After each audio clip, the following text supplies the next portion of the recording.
Many American commentators talk as if China isn't stopped now, it will end up dominating the world.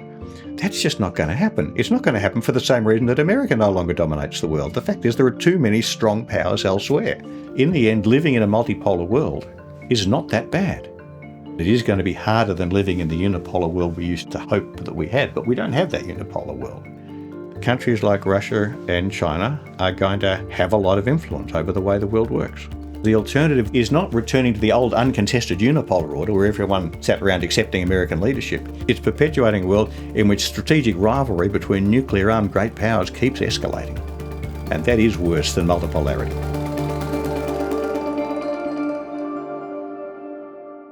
Today, I'm speaking with Hugh White, Emeritus Professor of Strategic Studies at the Australian National University. Hugh is a long-time analyst of defence and geopolitical issues, and for 30 years he has had a particular interest in how the US and its allies would handle the rise of China. He has advocated for the view that the US would ultimately choose to cede its dominant position in the Pacific to China, and that it would also choose to abandon its role of ensuring security in Europe. On that topic, he is the author of an outstanding new 75-page essay called Hard New World, Our Post-American Future, which analyses the implications of the radical changes in US foreign policy pioneered by Donald Trump this year, which will be the topic of today's conversation. Thanks so much for coming on the podcast, Hugh. Great to be with you, Rob. A real pleasure. I really enjoyed Hard New World, and I can definitely strongly recommend that people go grab a physical copy or the ebook or they look it up on Audible. I think it's incredibly useful for Americans in particular to understand how their actions are understood by weaker countries overseas and what actions their choices then push other countries to go and take. I think sometimes only through other people's eyes that we could see ourselves clearly, and I think you lay all of that out very, very nicely in the essay. Before we dive into the details, you believe that when it comes to geopolitical realignments, Trump is in large part just bringing forward changes that you have long believed are roughly inevitable. Can you give us an overview of your perspective on the decline of a unipolar US-dominated global order? Yeah, look, I think it's a really important feature of our present situation. And although the Trump phenomenon is obviously very important, much deeper forces are at work shaping the way the international order evolves and the way in which the role that America plays. And the key reason I think that America is not going to continue to play, in fact, is already not playing, the kind of leadership role that it appeared to inherit at the end of the Cold War, is that the costs and risks to America of doing that have gone up as its predominance in national power has waned and as the rivalry of great powers has grown, obviously China and Russia in particular. So on the one hand, that for those reasons, the costs and risks have gone up.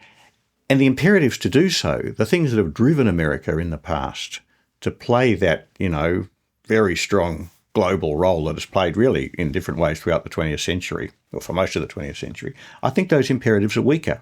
And so in the sort of the grand balance between cost and benefit for the United States in playing the kind of role that it took on at the end of the Cold War, I think the arithmetic's against it. And in the long run, I don't think countries can, even a country like the United States, can keep on sustaining a role where it costs them more than it's worth to them. Yeah. So I think it's worth actually even describing what is the role that the US has played since the end of the Cold War. Because I think for my generation, it's just so normal that it's like we're like fish in water, not realizing that this is actually a somewhat unusual situation that we've been living in for the last 3 decades. Look, that's a really important point. We do tend to regard the present status quo as kind of natural and even God-given and, normal, and why shouldn't it persist forever? In fact, what happened at the end of the Cold War was something very unusual, almost unprecedented. People spoke, in fact, quite a lot in the 90s about America as the new Rome, the role it played being like the role that Rome had played in at least what we might broadly call Europe and North Africa, the Middle East, at the height of its empire. And the point was we had to stretch back to the Roman Empire to find an analogue, a comparison of the kind of role America took over. And I think, the essence of the US-led unipolar order, which emerged at the end of the Cold War. And let me just pause here and say, it was a very good order. And nothing I'm going to say in our conversation about what I see as its eclipse for a moment suggests I don't wish it would last, because I really think, not just for America, but for the world, certainly for my country, Australia, a US-led unipolar order is probably the best of all possible worlds. And that's notwithstanding the fact that America sometimes does crazy things. But what we had was an order in which the United States both claimed and was accorded by others a unique role in managing the international system, in defining the rules of international conduct, and enforcing and upholding those rules. And that had the effect of America becoming, in effect, the sole global great power. Very crude terms, the great powers are the powers that are strong enough to really make a contribution as a co-equal with other great powers in shaping the way the international system works. And America emerged as a country with no equals, as the sole pole, hence unipolar, of an order which was overwhelmingly framed and shaped by its power and its ideas and its ideals. And, that's why, for example, Francis Fukuyama famously called it the end of history, the long process whereby different ideas and different ideals and different states and their power had jostled for position in the global system, had come to an end with America's triumph. It was, for Americans, of course, and particularly for those Americans who worked in this field, it was a moment of extraordinary drama and excitement. But for all of us, I mean, we US allies, US allies in Europe and Asia, for example, it seemed like the dawn of a golden age. And as I say, I wish it had lasted forever. It's just not the way it's worked out. Yeah. So I think in order to understand why the US has played such a large role in global affairs recently and why it has been interested in intervening and being so active in basically in all different regions of the world, we need to look back at the period where it didn't do that and then see why it began to do that. So I think in your essay, you say that, I guess, up until 1914, the US had a reasonably isolationist view where it wasn't that keen to get involved in affairs far from its shores, because it was had a very natural defensible borders. It had mostly friendly countries on both sides, and only two of them, and it has large oceans on both sides. So it tended to just keep to its own business. But then that significantly changed in 1914. Why did the US end its kind of isolationist period during World War One? Well, Rob, you're exactly right to describe the underlying sort of rationale for isolationism. Isolationism in the 20th century, particularly in the latter part of the 20th century after the Second World War, became a kind of a term of abuse in US strategic discourse. So people have tended to forget the fact that actually in its day, in the 19th century, isolationism was a very sensible policy for the United States. America is inherently a very secure country. To use Donald Trump's immortal phrase, it's surrounded by two big, beautiful oceans and by, as you mentioned, two friendly, but also, perhaps more importantly, two much weaker powers. No one in Washington ever lies awake at night worrying that either Canada or Mexico are going to invade them, or even the two together. And so America could be extremely confident of its security as long as no stronger power on either side of those big, beautiful oceans had enough strength to project power across those oceans against the United States. And what made the 19th century such a great century for America, and what made it so secure, was that throughout the 19th century, the rest of the world, and particularly the rest of the, so to speak, developed and industrialized world, the countries of Eurasia, were in balance. There was the power in the world was overwhelmingly focused on the great powers of Europe.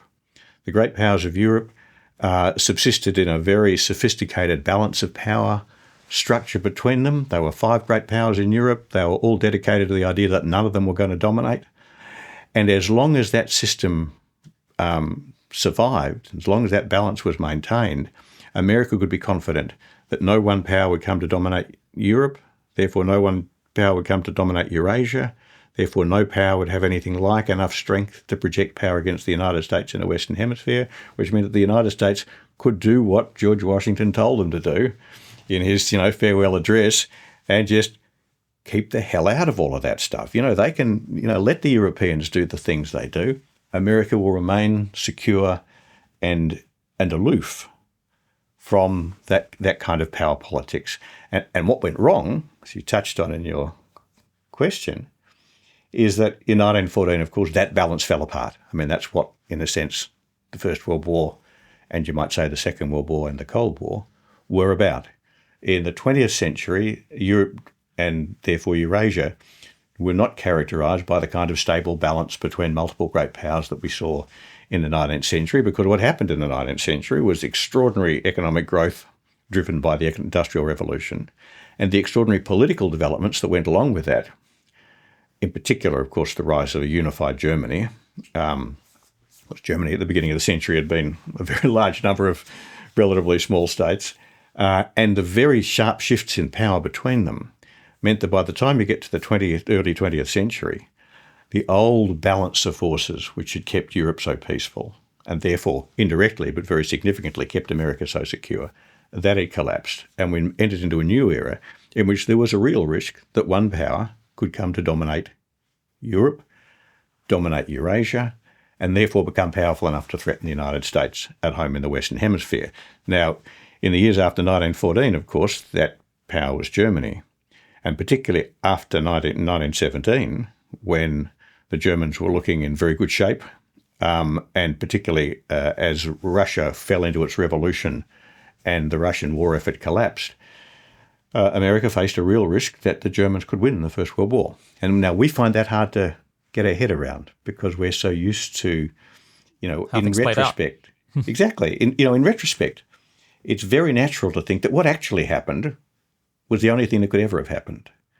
And so we find it very hard to really grasp the contingency of history that, in 1917 or in 1918 for that matter, the Germans could have broken through, rolled up the Western Front. Russia was out of the war. And the Germans themselves were thinking very carefully, their general staff, about, well, when we win, when we've defeated the Russians, when we win in the West, we can turn back and start pushing into Russia, further into Russia, start looking at India, start thinking about China. The prospect of a Germany that dominated the whole of Eurasia was very real. Now, that now seems like a historical curiosity because, of course, it didn't happen. But the fact that it didn't happen was, good luck. Relatively small things make the difference.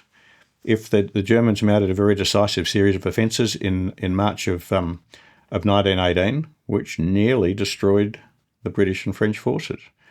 And, a few quite small things like the appointment for the first time of a single commander-in-chief of the whole Allied effort, which made the Allied response to those German offensives much more effective than they would otherwise have been. Had it not been for that, history would have been different. So it's got to recognise that what drives America, what has driven America in the past to do these things, are very real strategic contingencies, which are nonetheless real for not having actually taken place.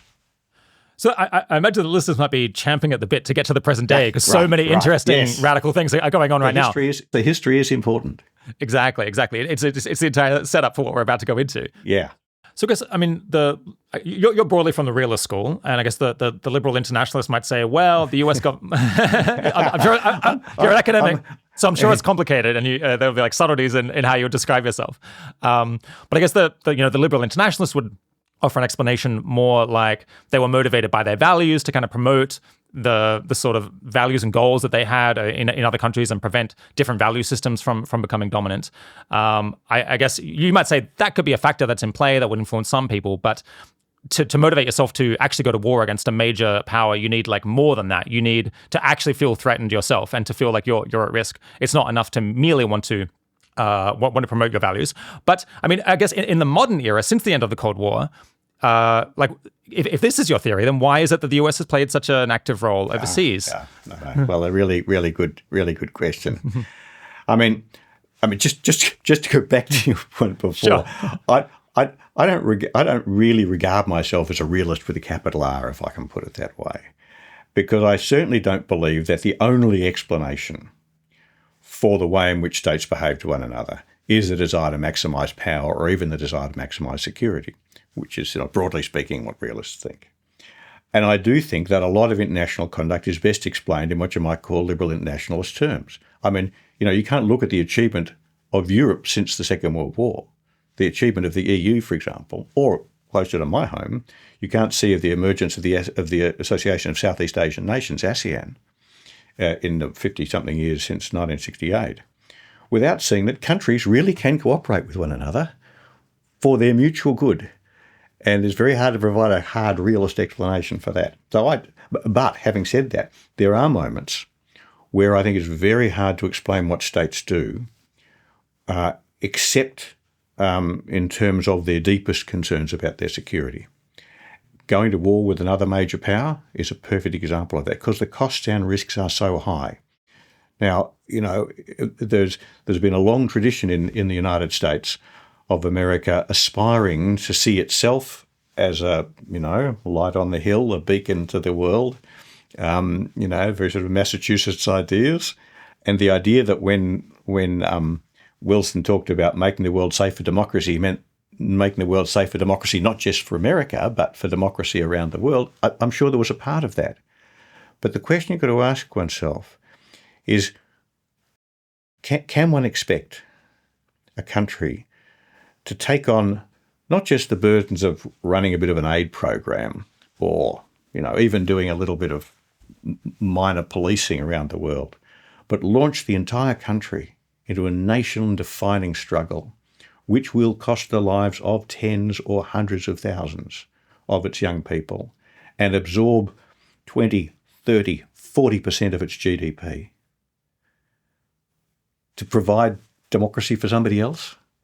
Well, I don't. Well, put it this way, it's much less likely that they do that than they do it because they think it's necessary to defend what they have themselves. And so I think just on what you might call the grounds of prudential probability, it's a much more plausible explanation. The higher the costs involved, the more likely it is that what's driving you is a sense of your own security. So if you're going to go into a war that has, to imagine a curve of casualties, you're going to go into a war that might cost your country 100 casualties. Oh, well, you might do that, out of altruism. Yeah. And I guess that's some of your explanation for what's been going on for the last 30 years, is that the costs of US involvement overseas have been so much lower because it has been so much more powerful than any other rival. And its rivals have been, for various different reasons, not yet willing to stand up to it.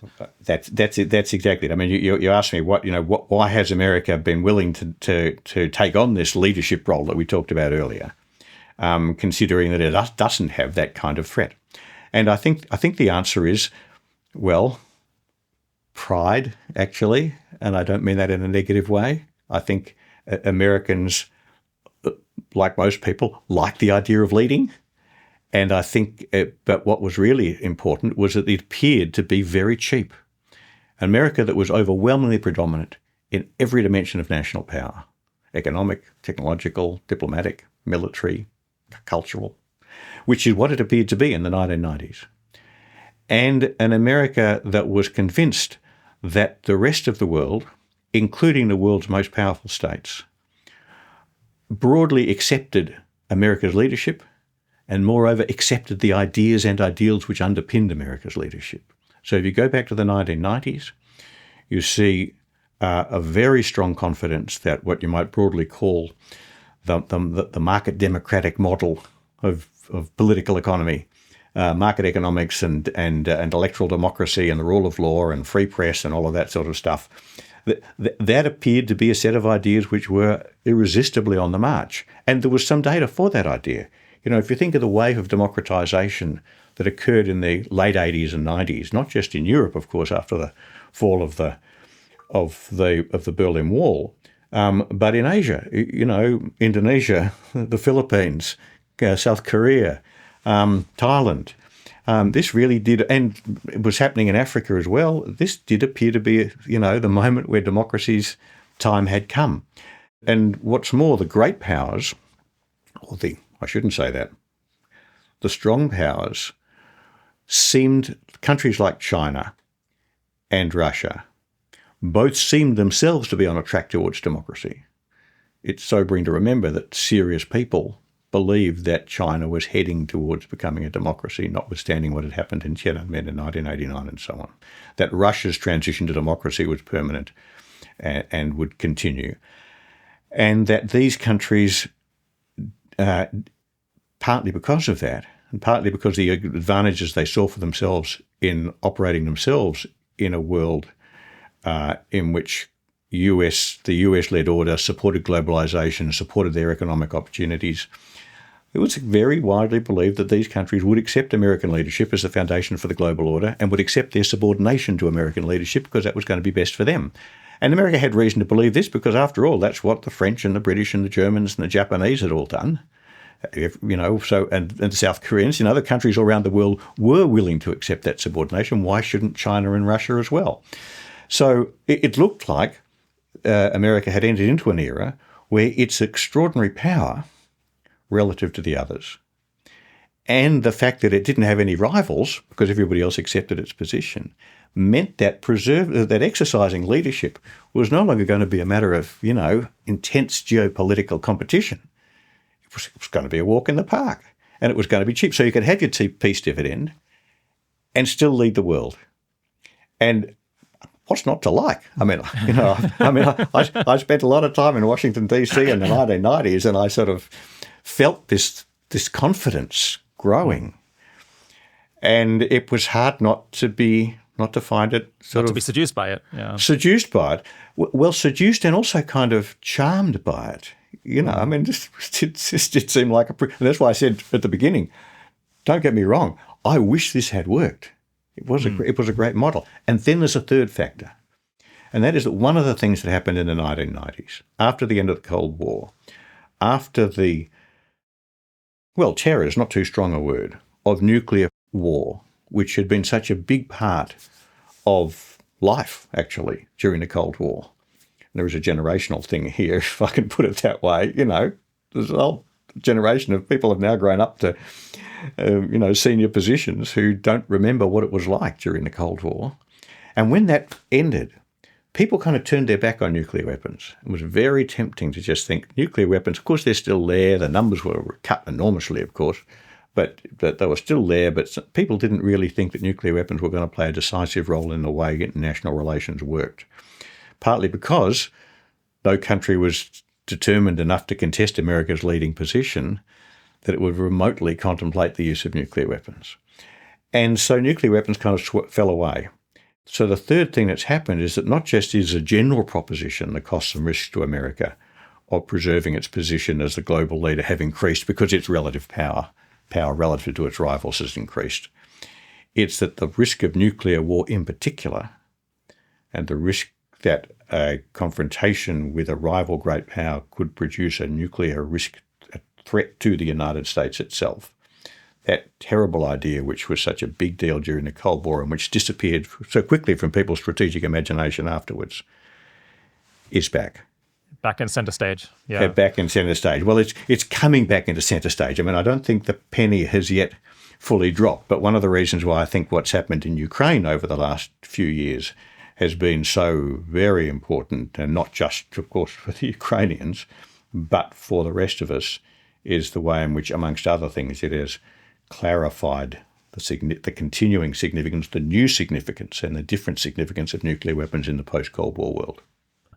So I think many people in the audience may not be convinced, or it may be surprising and news to them, the idea that the US is going to withdraw from Europe and the Pacific to a large extent, and that it's going to accept a multipolar global order with multiple regional great powers and kind of co-equals along with it.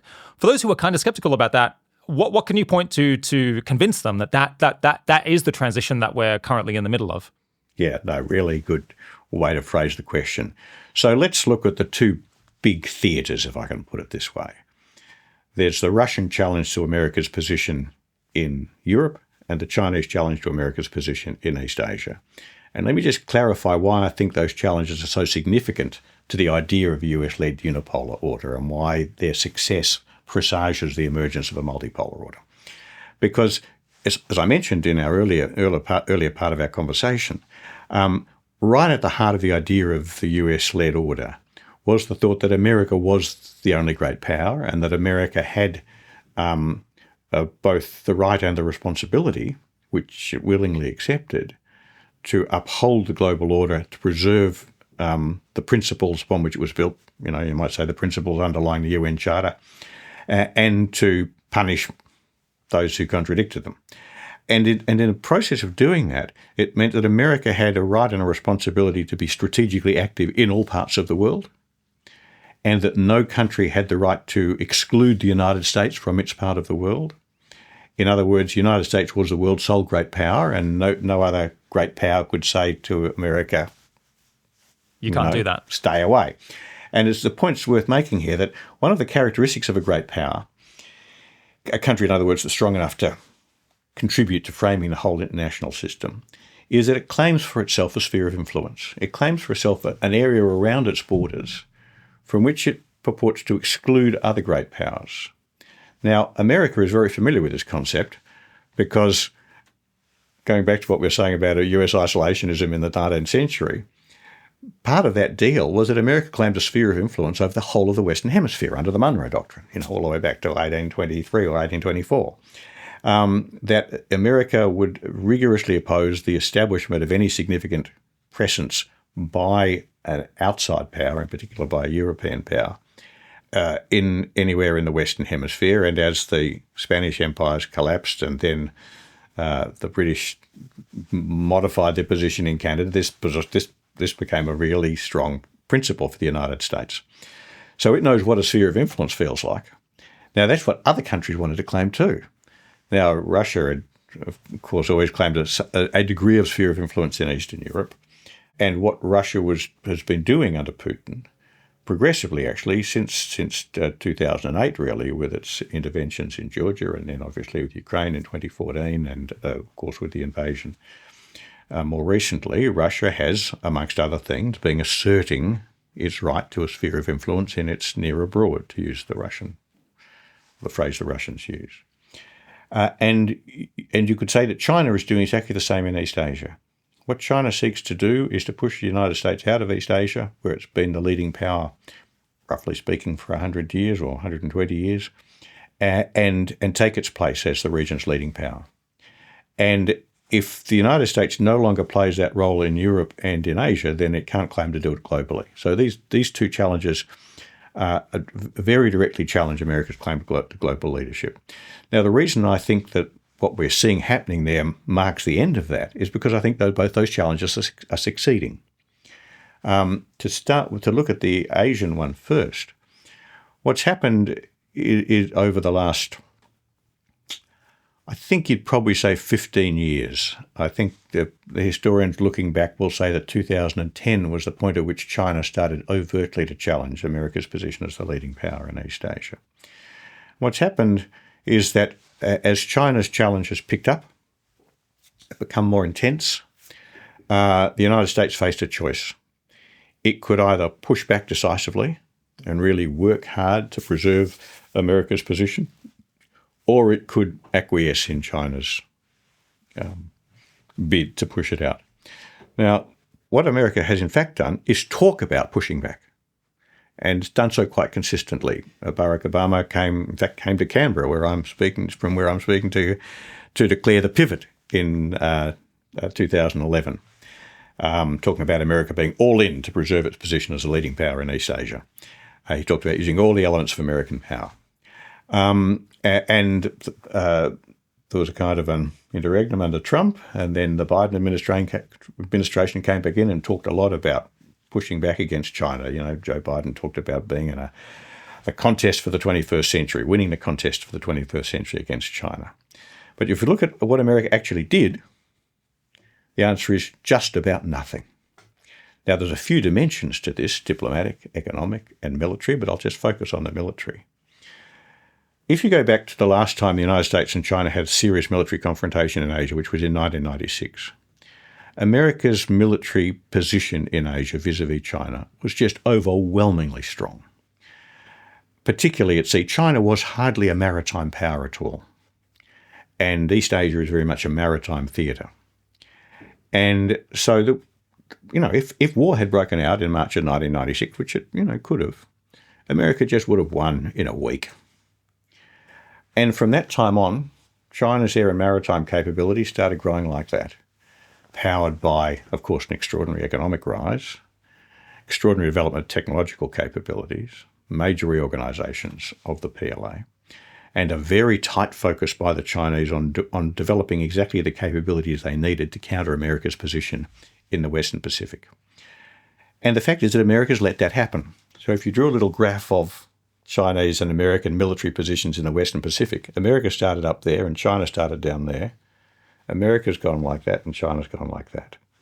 Now, if America had gone like that, if America had responded to the growth in China's maritime and air capabilities by building up its own maritime and air capabilities, which would have required spending huge sums of money and so on, then, okay, that's what an effective American response would look like. But the fact is it hasn't done that. It's allowed its military position to decline. And one of the reasons for that is that US political leaders have not been prepared to go out and bluntly tell Americans that in order to preserve their position in East Asia and the Western Pacific, they must be willing to fight a war with China. And they must be able to convince the Chinese that they're willing to fight a war with China.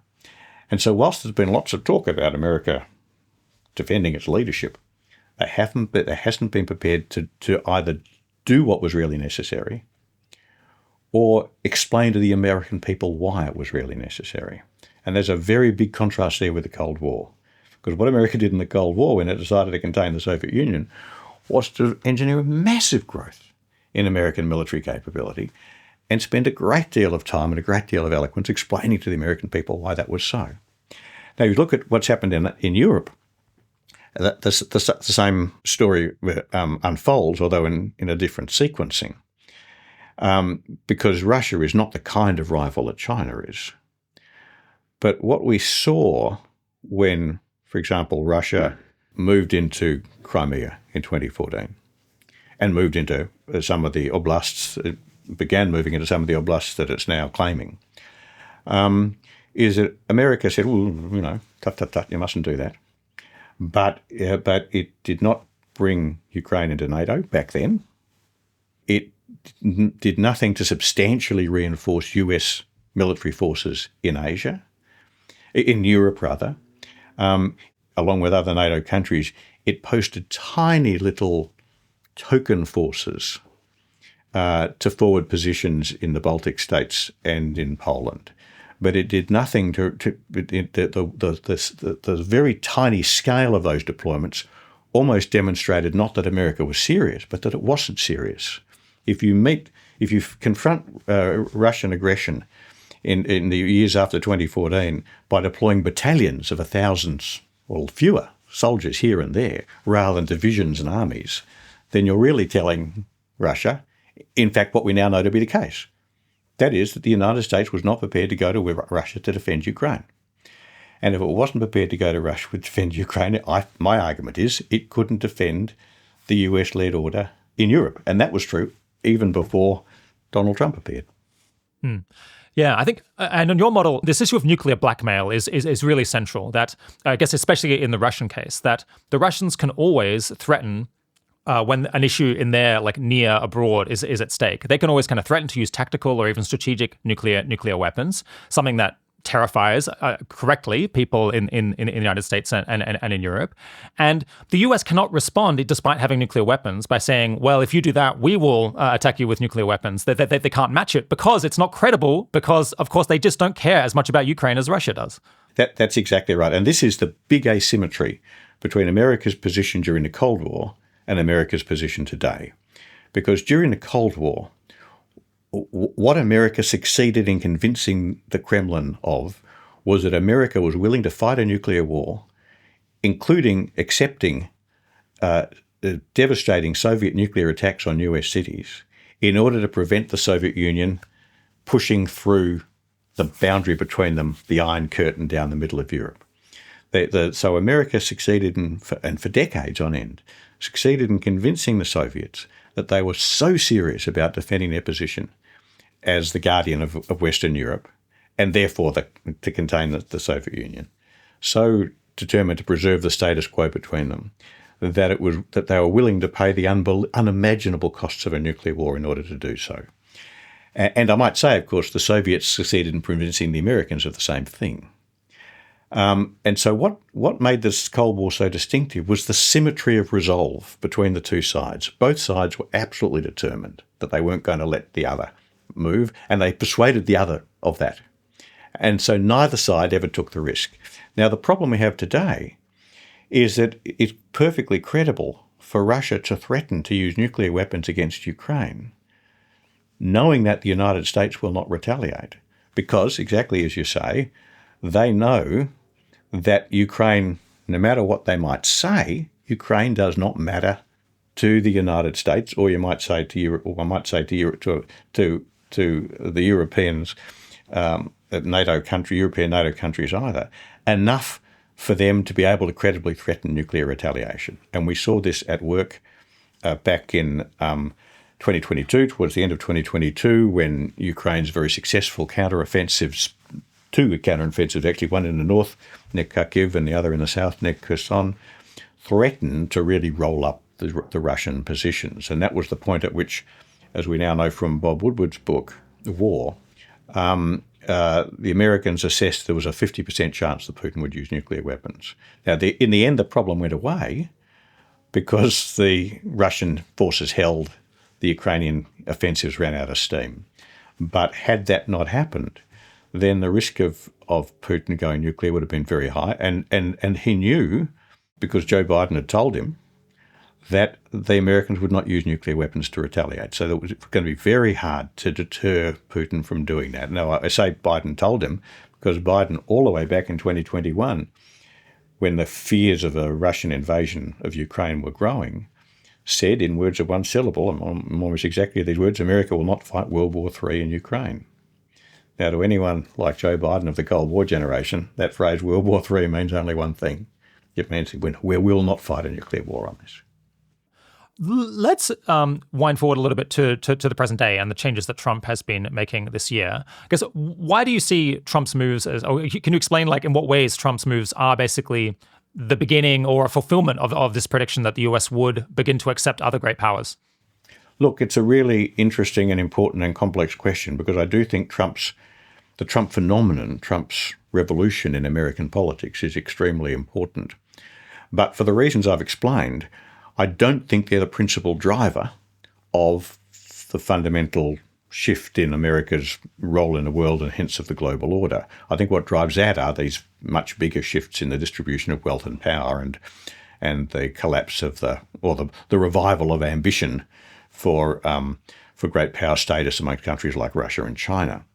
But Trump is still very important because Trump's own America First isolationism, and I think that is what it is. I think Trump is always, I think, going all the way back to his views of US allies in the 1980s, so during the Cold War, Trump has always had a strong isolationist streak. He's always believed that the rest of the world doesn't matter that much to the United States.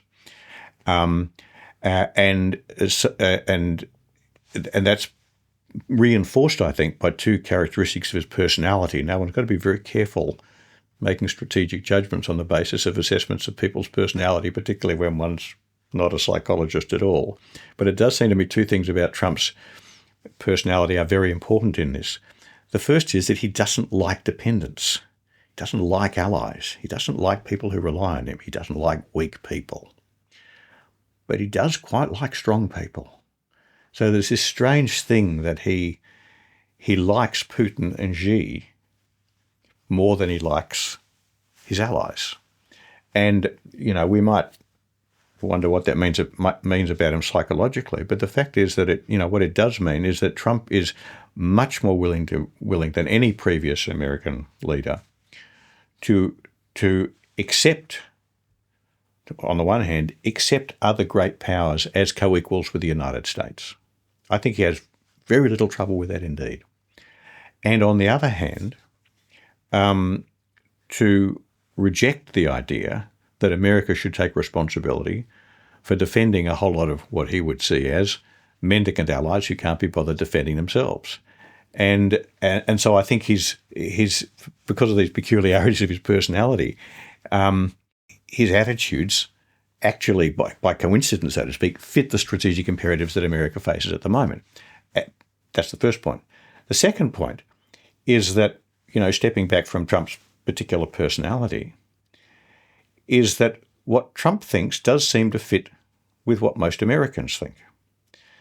That is, there is a split here I described before in our conversation the way in which American policy elites, people inside the Beltway, were thrilled, really, to find themselves as the new Rome, to find themselves leading the world. And completely understandably, I might say. And they sold that, I should say. They sold that to the American people on the idea that it was going to be cheap and easy, as we discussed.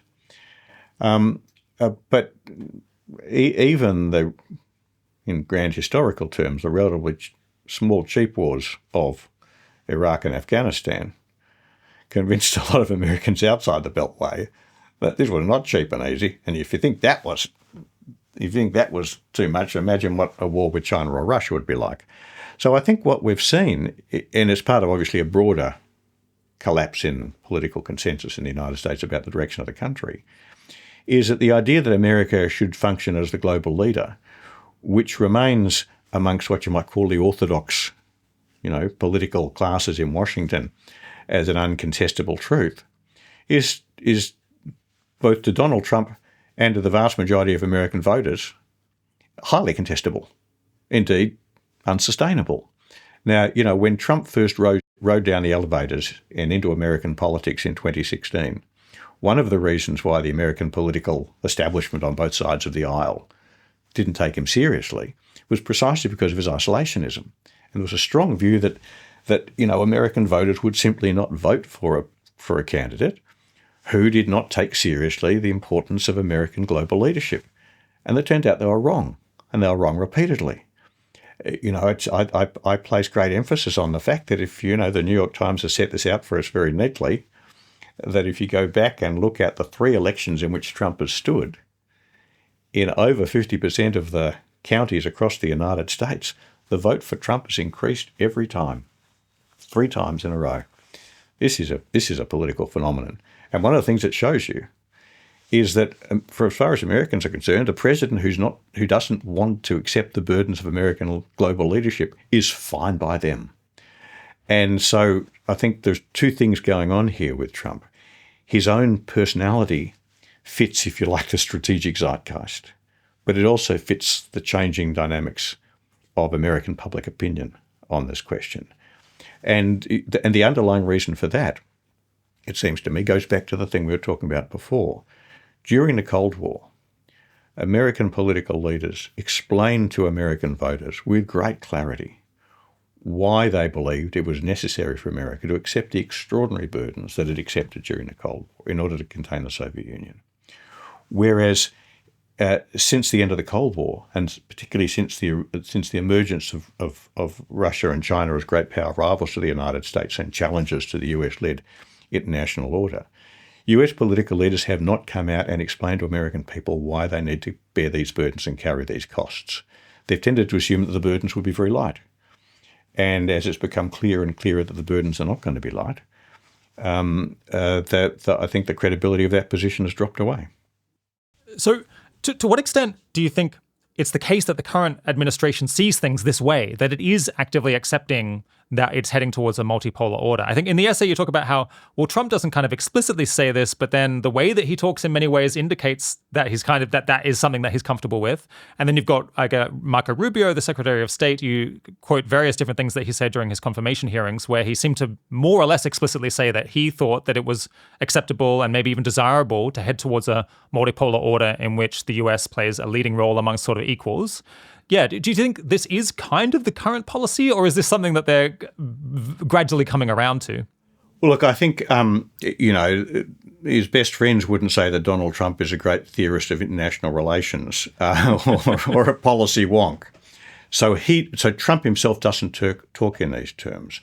I do think, though, that the way he talks both about American allies and about American rivals strongly presupposes that that's the way he sees things. But exactly as you say, if you look at Rubio, who I think is by far and away the most, so to speak, normal, serious policy person in the upper ranks of the administration, he talks very explicitly about this, and he's obviously thought about it quite deeply, and it's a departure for him. He has been in the past pretty much an orthodox US global leadership kind of guy. So for him to talk in very explicit terms about accepting America as one pole in a multipolar global order is a very significant shift. And I think reflects the fact that beneath the kind of MAGA drama, which preoccupies, blankets the airwaves coming out of Washington, D.C. these days, there is a serious intellectual current that recognises that all the things America has been talking about, preserving global leadership, talking on the one hand, failing to act on the other, it does, is catching up with them, and they do need to start telling a different story. And I think Rubio's starting to tell it. And what's important, I guess, is that the story he's telling, whilst it's not the same language that Trump uses, very much meshes with the way Trump conducts himself. Trump talks a lot about how he feels like the US is getting ripped off by its allies, more or less. And I wondered, to what extent do you think Trump and the sort of movement that he's a part of underestimates the practical value that the United States has been getting from its various alliances? I mean, you've got like the economic benefits from trade, access to lots of like top talent who emigrate to the United States. I guess there's like transfer of technology and access to the cutting edge stuff that is developed elsewhere. There's like assistance on its various military adventures. There's a long list of things. I guess that the trouble is that these are the sorts of things that Trump, I think, does not particularly value personally. But arguably, you'd say, I mean, I don't think it is the case that the US has been ripped off by the previous order. It's borne a bunch of costs, but it's also received a bunch of benefits. Look, I think the counter-argument to that is that America would get all of those benefits if it didn't provide security guarantees to mendicant allies. And I do think, well, not ripped off. If America has supported the security of its allies because that's been in America's interest during the Cold War. It's kept that going since then because it thought it wasn't going to cost it anything. Now it's becoming clear that preserving its position, defending those allies in Europe from Russia, allies in Asia from China, is going to cost it real money and real risk. Then to the extent that allies continue to depend on the United States, they are ripping America off. I mean, why should America defend Japan when Japan can defend itself? Why should they defend the Europeans when they can defend themselves? And I don't think there's an argument that the countervailing benefit is that America gets these benefits from its allies because it could get them anyway. Foreign students aren't going to stop coming to the United States. Brainy people aren't going to stop going to work in Silicon Valley just because the United States has stopped functioning as an ally. And I think one of the points here is that one of the problems we have, we US allies, is that the alliance has dominated and framed our relationship with the United States for so long. We find it hard to imagine what it would be like to have a relationship with the United States that wasn't based on an alliance. Whereas the fact is, this is certainly true in Australia, but I think it's also true in Europe and Japan. But the fact is, we can have very big and important and beneficial bilateral relations with the United States when the United States is no longer our security guarantor. And just to take a historical example from Australia's experience, we used to depend on Britain for our security. And then Britain gave it up for reasons that not unlike the reasons America's giving it up. But we still maintained a very strong relationship with Britain, quite deep, quite complex, very mutually beneficial. We US allies, as we contemplate living in a multipolar world in which the United States is no longer playing the role in our security that we've been used to, should be working hard to build the best possible post-alliance relationship with America we can. Again, I don't think that's that hard. I'm not that pessimistic. Yeah, it is true that I guess the UK doesn't guarantee Australia's security, but we still have like great economic, cultural, exactly practical, like personal relationships that can just continue. Indeed, I wonder. So, do you think it's possible that the US might, in fact, in some ways, get along better with a country like Australia if it doesn't perceive Australia as kind of mooching, and like maybe Trump would respect a country that sort of broke away and said it was going to take responsibility? I think that's right. In the conversation in Australia, people have said, what should we be saying to Trump? And my argument is we should be saying to them, don't worry, mate, we're not going to depend on you anymore. We're going to do it ourselves. But I think Australia is a less interesting case in that context than, say, the Europeans or Japan, because we're so far from any potential source of threat that people don't take our dependence on the United States very seriously. Now, I think that's a misinterpretation of our strategic situation, but that's certainly the ways people, it doesn't cost America much to defend Australia. For example, until very recently, at least, there have been no US forces based on Australian territory. Whereas, there are tens of thousands of US forces in Europe and tens of thousands of US forces in Japan. And I actually think it would remove a structural irritant in those relations if the United States was not spending billions of dollars to provide security for those countries that they could provide for themselves. So I think your basic proposition is quite correct. It's a really interesting aspect to the situation that it's possible that the next US president might have a more traditional, classic kind of Obama-style attitude towards the US's role in the world. But that, in fact, I guess on your telling, and I think I agree, that wouldn't make that much difference for a couple of different reasons. One is just that the hard power reality that the US, even Biden and even Obama, were not willing to go to or to risk nuclear war with Russia in order to defend their position in Europe. So that one's kind of, they've already given up some regional control to Russia to begin with. And in the Pacific theater, the hard military power is just trending so far against them that even if they were enthusiastic to try to maintain their role there, it would just become incredibly difficult, incredibly costly, perhaps untenable to try to do so. And furthermore, if you have a system where you kind of alternate between an isolationist and an interventionist president, that is not really conducive towards maintaining a unipolar global order because your rivals can simply pick off the time when you seem least willing to confront them. Yeah, look, that is exactly right. But let me just approach it in two ways, though. The first is the question about what's happening in the United States domestically. There are two parts to that. I mean, the next president, broadly speaking, will either be a Democrat or a Republican. If they're a Republican, unless something really extraordinary happens, there'll be a Trump Republican. It may well be Donald Trump. But, I mean, whatever the Constitution might say. But if it's not Donald Trump, it will be a Trump Republican. I think the chances of the Republican Party returning to what you might call the sort of George W. or George H.W. Bush or sort of John McCain model of international leadership is very low indeed. But I also think the same is true on the Democrat side. I mean, obviously the Democrats face a major epochal challenge to redefine themselves in the face of Trump's success. And it seems to me almost inconceivable that coming out of that, the Democratic Party are going to succeed at all. They're going to have to redefine the way they see themselves and the way they see America. And I think part of that is going to need to be a repudiation of what you might call the Obama-Biden model of benign, easygoing, soft American global leadership. If America wants to lead in an era of great power competition, it will have to go back to doing the kind of thing it did during the Cold War. It's worth bearing in mind that China is, in very rough terms, twice as powerful relative to the United States as the Soviet Union ever was at its height in the Cold War. Is that in terms of military resources? Or no, I mean in terms of raw GDP. But the military comparison is much more complicated. But in a sense, what really matters on the military balance is that China is now in a position to deny the United States any prospect of a conventional military victory in a war with China in the Western Pacific. Now, if we were having a war in the Eastern Pacific, anywhere west of Hawaii, east of Hawaii, forget it. The east of Hawaii, the America's going to win. But the closer you get to the East Asian littoral of the Western Pacific, the clearer it is that the United States cannot defeat China.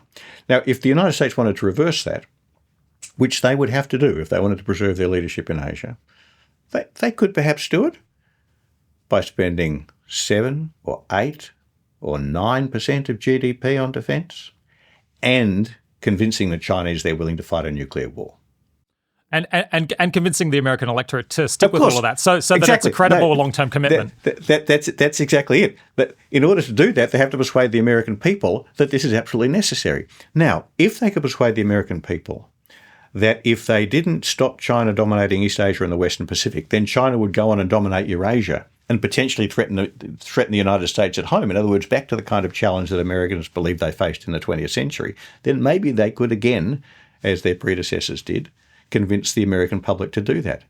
But the fact is, although Biden used language like, to win the competition with China for the 21st century. And although many American commentators talk as if China isn't stopped now, it will end up dominating the world, that's just not going to happen. It's not going to happen for the same reason that America no longer dominates the world. The fact is there are too many strong powers elsewhere.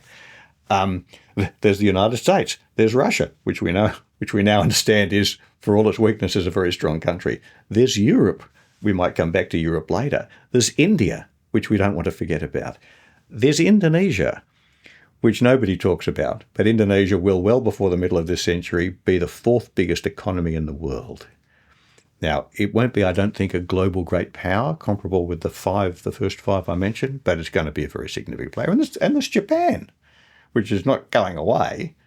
So I think the idea that China is going to end up going on from dominating East Asia and the Western Pacific to dominating the whole of Eurasia is very fanciful, and it's much more fanciful than the idea that Russia could have dominated Eurasia, particularly in the early years of the Cold War, because although Russia is much weaker today relative to the United States than China is, Russia today is much stronger relative to its neighbours than China is today.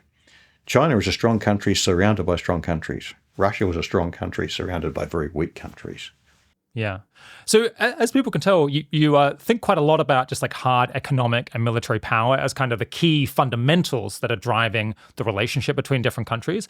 And on that point, I think something that a skeptic might push back on a little bit is that China's, I think, working age population has peaked around now, and it's going to be trending downwards because their fertility has been quite low for some time.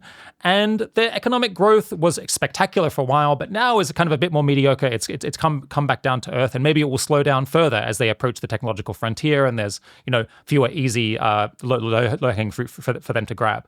So does that trend of slower like GDP growth in China change the reality here at all, and like give the United States any more hope that maybe in a decade or two they might even be in a possibly stronger position versus China than they are today? Yeah, look, it's a really important question, and I think it proved to be very important historically, because one of the ways in which the United States leadership, policy elites, have continued to reassure themselves that they can somehow win the contest with China without paying the kinds of costs and risks that I believe they would have to pay, is they keep on expecting China to solve their problem for them by screwing it up. Now, there's no doubt that China will never grow at 10% per annum again the way it did so spectacularly for decades. No country does. I mean, China's following a pretty normal path for a country going through an industrial revolution. And it's worth bearing in mind that's what China's been doing. When we talk about the rise of China, we're talking about China fundamentally doing what Britain did in the late 18th and early 19th century, what America did through the 19th century, what the rest of Europe did through the 19th century, and that is moving people from very low productivity, subsistence farming or handicraft manufacturing, just people working with their hands, into factories with much higher productivity. And that's what's happened in China. It's just the Industrial Revolution. The only difference is that it's happened late, and it's happened on an absolutely unprecedented scale, and it's happened faster. Now, there are several reasons for that. One of the consequences of that is that, like every other country going through its Industrial Revolution, you grow like the clappers, and then you level off. So China's never going to grow at 10% per annum again. It's never going to grow at 6% per annum again. Probably be unlikely to. But it doesn't have to. Even if China were to flatline today, stop growing in real terms, it would still be far more powerful relative to the United States than any country has been since America overtook Britain to become the largest economy in the world sometime in the late 19th century, sometime in the late 1880s. And therefore, the costs and risks to America of challenging China, even if its economy stops growing completely, would be far, far higher than people believed they were when they believed that America was just going to be incomparably dominant for as far ahead as we can see. I mean, it is worth bearing in mind that if you measure economy in PPP terms, which is the relevant measure for strategic affairs, purchasing power parity, taking out the influence of exchange rate and pricing variations. So the measure which determines how much stuff you can actually buy, China's economy has been bigger than America's for a decade. And it's not going to fall back that far.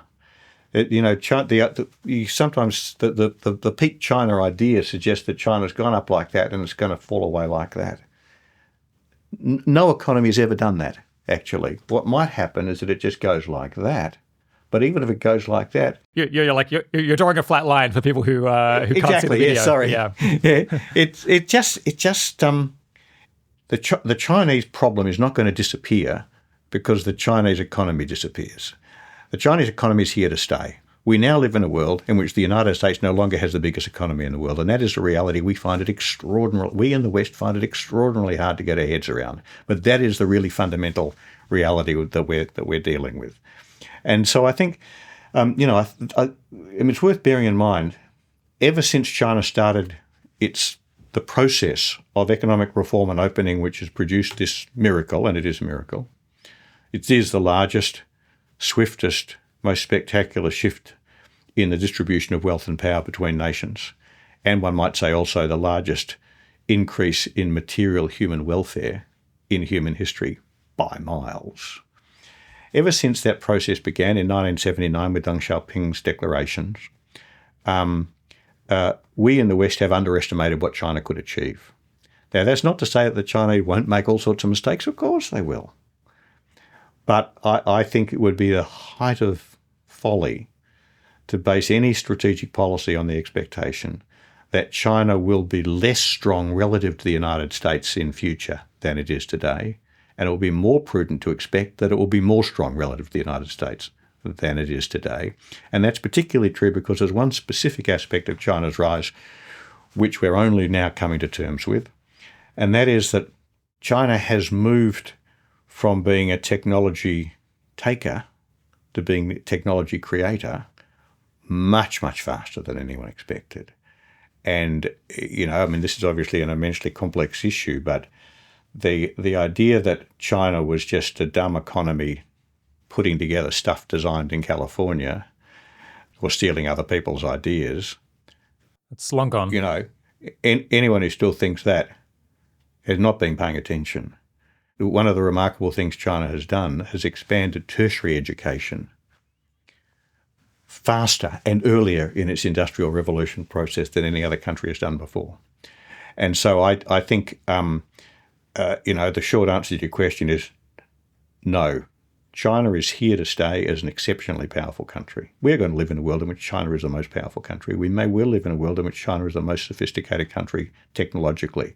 On present trends, the way in which research spending is trending in the United States and in other countries in the West compared to the way it's trending in China, the Chinese will dominate key technologies in the future.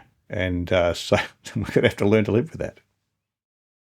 Two other small things to add to that is that it is possible that the US will continue to rival China economically, say if its economy does particularly well for whatever reason, or it allows in a lot of immigrants to boost its population. But it's unlikely to pull away such that it's substantially more powerful. And China, because it has a larger manufacturing share in its economy, that puts it in a very good position, I think, for just like manufacturing the kinds of inputs that you need for hard military power. And furthermore, you're only saying that China is going to try to become a regional power. So it has a much easier task of just defending its local neighborhood in order to accomplish its goals, on your telling, whereas the US is trying to accomplish this much more difficult task of encroaching and maintaining its dominant position near China, which stacks the deck against that effort. Yeah, that is a really important point. I mean, both points are really important. I'm not enough of an economist to do more than venture this as an observation, but to the extent that China's GDP is made up of people making things, whereas America's GDP is made up of people doing financial deals or designing social media, I do think it gives China an advantage. In the end, strategic rivalry and particularly warfare is a very physical thing. And I think China has a big advantages there. But the second point you make is something that I think is extremely important, and that is that the strategic competition between the US and China is profoundly asymmetrical, because the United States at least pretends to itself that it's trying to preserve a global military predominance. All China's trying to do is to stop America achieving that predominance in its own backyard. And so it has the advantages of location, that is, it's operating from home bases rather than having to project power a long way. It's got the advantage of focus, all its efforts focused right close to home, whereas America's operating globally. And he's also got a very big operational advantage, just as a result of the trends in military technology stretching back many decades. It's a lot easier to, I'll put it the other way, it's a lot harder to project power by sea and air than it is to stop someone projecting power by sea and air. So the fact that America has to send forces into the Western Pacific and China just has to stop them doing that gives China a huge advantage. The balance between offense and defensive in maritime warfare overwhelmingly favours the defensive, which is China's position in a US-China conflict. And lastly, of course, it just cares more. It has the advantage, the balance of resolve favours China in East Asia the way it favours Russia in Ukraine. And so those four asymmetries together, all favouring China, mean that even if America could overcome China's growing advantage in material power, it would still face an overwhelmingly uphill battle, and it has no imperative to do so. Something that I'm very curious to hear your explanation of is, so I guess you said you're not a capital R realist, but there's definitely a realist flavor to a lot of the analysis that you do. Yes, and I think the capital R realist that people might be most familiar with from our current time is John Mearsheimer. Yep. And my understanding is that Mearsheimer does believe still, maybe even to like the present day in May 2025, that the US is going to try to repel China and try to remain the dominant power in the Pacific and globally. What's going on? What do you think is the crux of the disagreement between you and him? Look, I've had a couple of debates with John about this and have a very high regard for him, I might say. I say that because I'm about to disagree with him. Look, right at the heart of John's thinking about this is a kind of, historically rather determinist idea that as a rising power meets an established power, the established power, inevitably tries to preserve their position, and if the rising power and the established power therefore end up going to war with one another, that's the way it's resolved. And I think as far as it goes, that's a pretty good generalisation of what the history tells us. Although Graham Allison of Harvard has pointed out that there are, I think, of the 16 examples he shows, 12 of them ended up that way and 4 of them didn't. And what that tells you is that, nothing in human affairs is inevitable. And whether or not war unfolds depends on the choices that the two countries make. And confronted with a challenge like China's, for example, the United States really has 3 basic choices. It can resist, and then if China keeps pushing, I think a war does become inevitable. Or it can do a deal, meet China halfway, or it can cave in.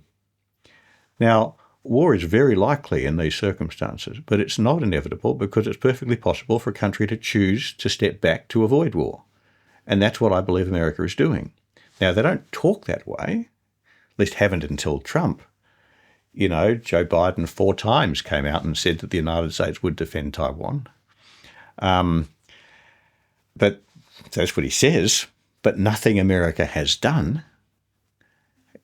gives one any reason to think that they're really serious about doing that. And so I think what we're actually seeing, I think when the historians look back at this period, what they will say is that America was already withdrawing, that US presidents and US secretaries of defense, turn up at the Shangri-La Dialogue in Singapore every year. It's going on right now as we speak.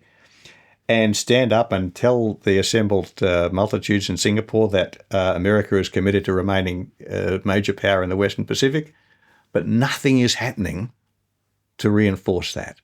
And I think that's a very, what the historians will say when they look back at this time is that America was already withdrawing because it wasn't taking the steps that were necessary to push back. So I think that where John's analysis is wrong is that he presupposes that America is really serious about preserving its leading position in East Asia, and it transpires that it's not. And if it's not, then war won't happen.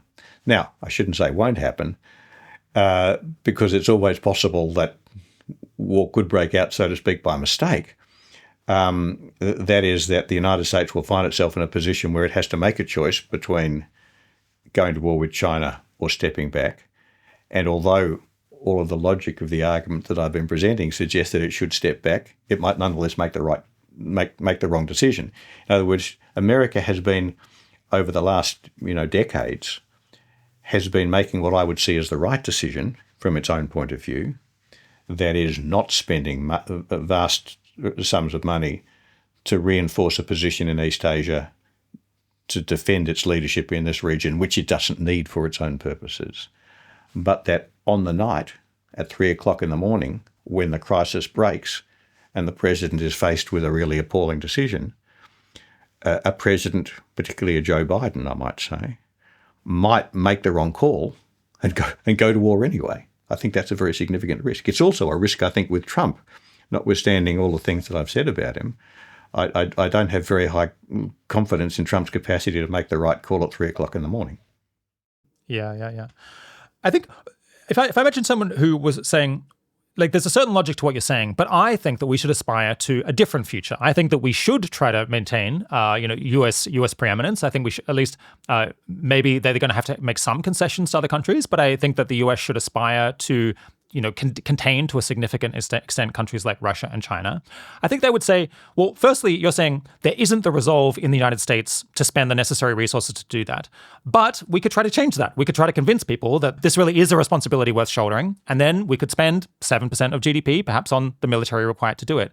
And then secondly, you usually just compare the military and economy of China versus the United States.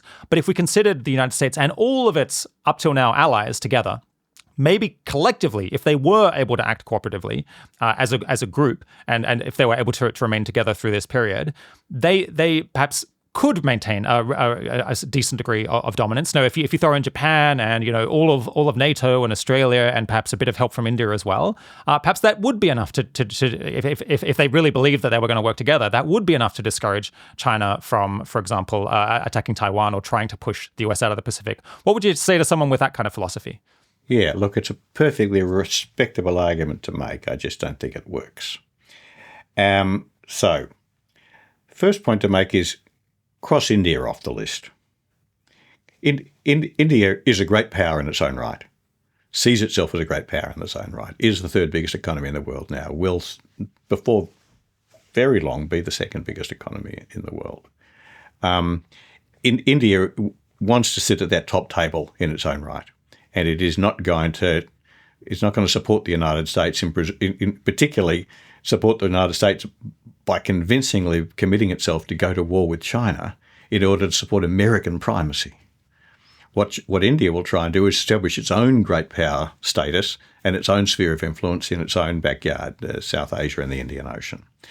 For the rest, well, the question they've got to ask themselves, so if you're Japan, in Asia, or Australia for that matter, or if you're the NATO countries or the European NATO countries in Europe, you've got to ask yourself, not do you like living under US leadership? Of course, for US allies today, sustained US leadership is by far and away the best outcome. But the question is not, is that what you want? The question is, do you want it enough to be willing to bear the costs and risks of going to war, or persuading the Chinese that you're willing to go to war with them, or persuading the Russians that you're willing to go to war with them? And I think the answer is no, they don't. If you look at the Asian example, if you're sitting in Japan, you don't like the idea of living in an Asia in which America has departed and Japan has to look after its own security vis-a-vis China, because that's much harder than what the Japanese have been used to. But is it harder than lining yourself up to go to fight with the United States, a war against China, which even with Japan's help, the United States can't win? It's worth bearing in mind, just pausing and asking, what counts as winning a war with China? Now, we know what counted as winning a war with Japan in the Second World War. It meant occupying Tokyo and rebuilding the Japanese system of government from the ground up. We know what winning the war with Germany meant in the Second World War. It meant occupying Berlin, destroying the political structure of Germany and rebuilding too, but rebuilding the German political system from the ground up. Now, here's a prediction. The United States will never occupy Beijing. It will not happen. You know, so you've got to ask yourself, even with Japan, even with the whole of NATO, particularly given that China has nuclear weapons that can hit American cities, what can you do to China which counts as that kind of win? So I think the fact is that the logic that America's position vis-a-vis China in Asia, or for that matter vis-a-vis Russia in Europe, can be solved by all of those countries ganging together. It does not lower the cost and risk to the United States of doing what's required enough to swing the balance between costs and benefits that we talked about right at the beginning back to the benefit side. In the end, living in a multipolar world is not that bad. Now, we need to learn to manage that multipolar world, and it is going to be harder than living in the unipolar world we used to hope that we had, but we don't have that unipolar world. And it's no good going to war with countries like Russia and China in the hope of getting it back.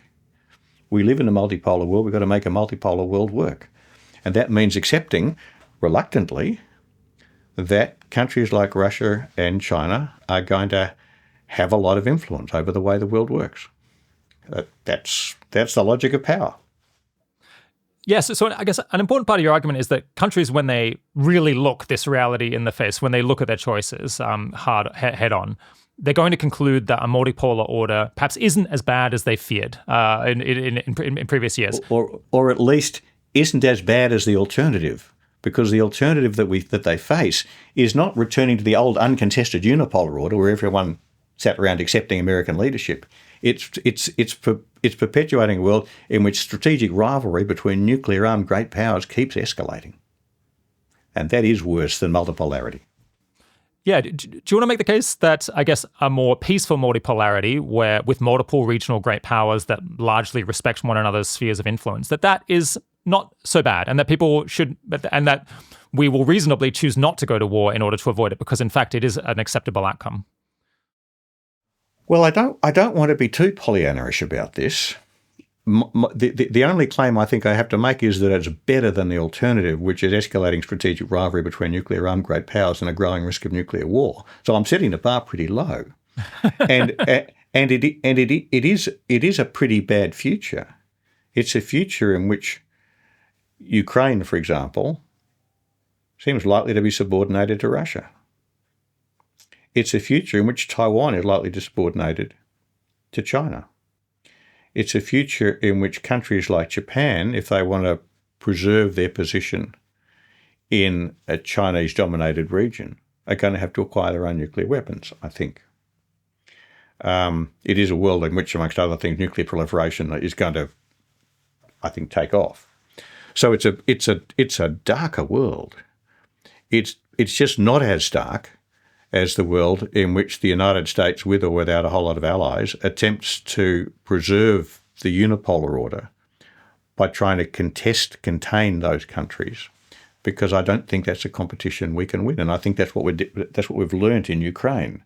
The fact is that America and its allies, European allies, of course, but also allies like Australia, have been very clear and I think accurate in saying that what's at stake at Ukraine is not just a terribly important issue for Ukrainians, but the future of the old global order. And yet we have not been willing to bear the costs and risks that would be required to defend Ukraine. It became clear a long time ago that Ukraine couldn't defeat Russia and push Russia out of Ukraine, even with military support from the West, from its allies, from its friends. What would have been required would have been forces fighting on Ukrainian territory. And that's not something that anyone's prepared to do, precisely because, to go back to what we talked about before, in the end, Russia could, A, the war itself at the conventional level would be horrendously costly, but B, and I think in particular, in the end, it would come down to a nuclear confrontation. And that was a nuclear confrontation that we couldn't convincingly win. And so I think it's a world. It is a very difficult world to live in. It's just not as difficult as the alternative. Having said that, how difficult it is to live in depends a lot on how the process of transition is managed. Multipolar orders can be quite stable. Now, to look at the best example, the concert of Europe in the 19th century that emerged after the Napoleonic Wars, in which Europe's five great powers had a very stable set of relationships. There was lots of crises and some quite big wars, but no one power tried to dominate Europe throughout the 19th century, from the defeat of Napoleon to the First World War. And one of the reasons for that was that the countries in Europe didn't just accept one another. They all agreed that none of them would try to dominate. And it wasn't just a balance of power, it was an actual sort of mutual understanding. Now, if the great powers of today's multipolar order can learn to work with one another like that, then it might be not too bad. So I think one of the mistakes we make at the moment is that instead of, as we are in the West, America and its allies focusing on trying to preserve the US-led order, unipolar order, what we should be doing is focusing on trying to manage the transition to a multipolar order and design a multipolar order that works as well as possible, that looks, for example, to put it one way, that looks as much like the multipolar order of Europe in the 19th century as possible, and as little like the multipolar order of Europe in the 17th century as possible.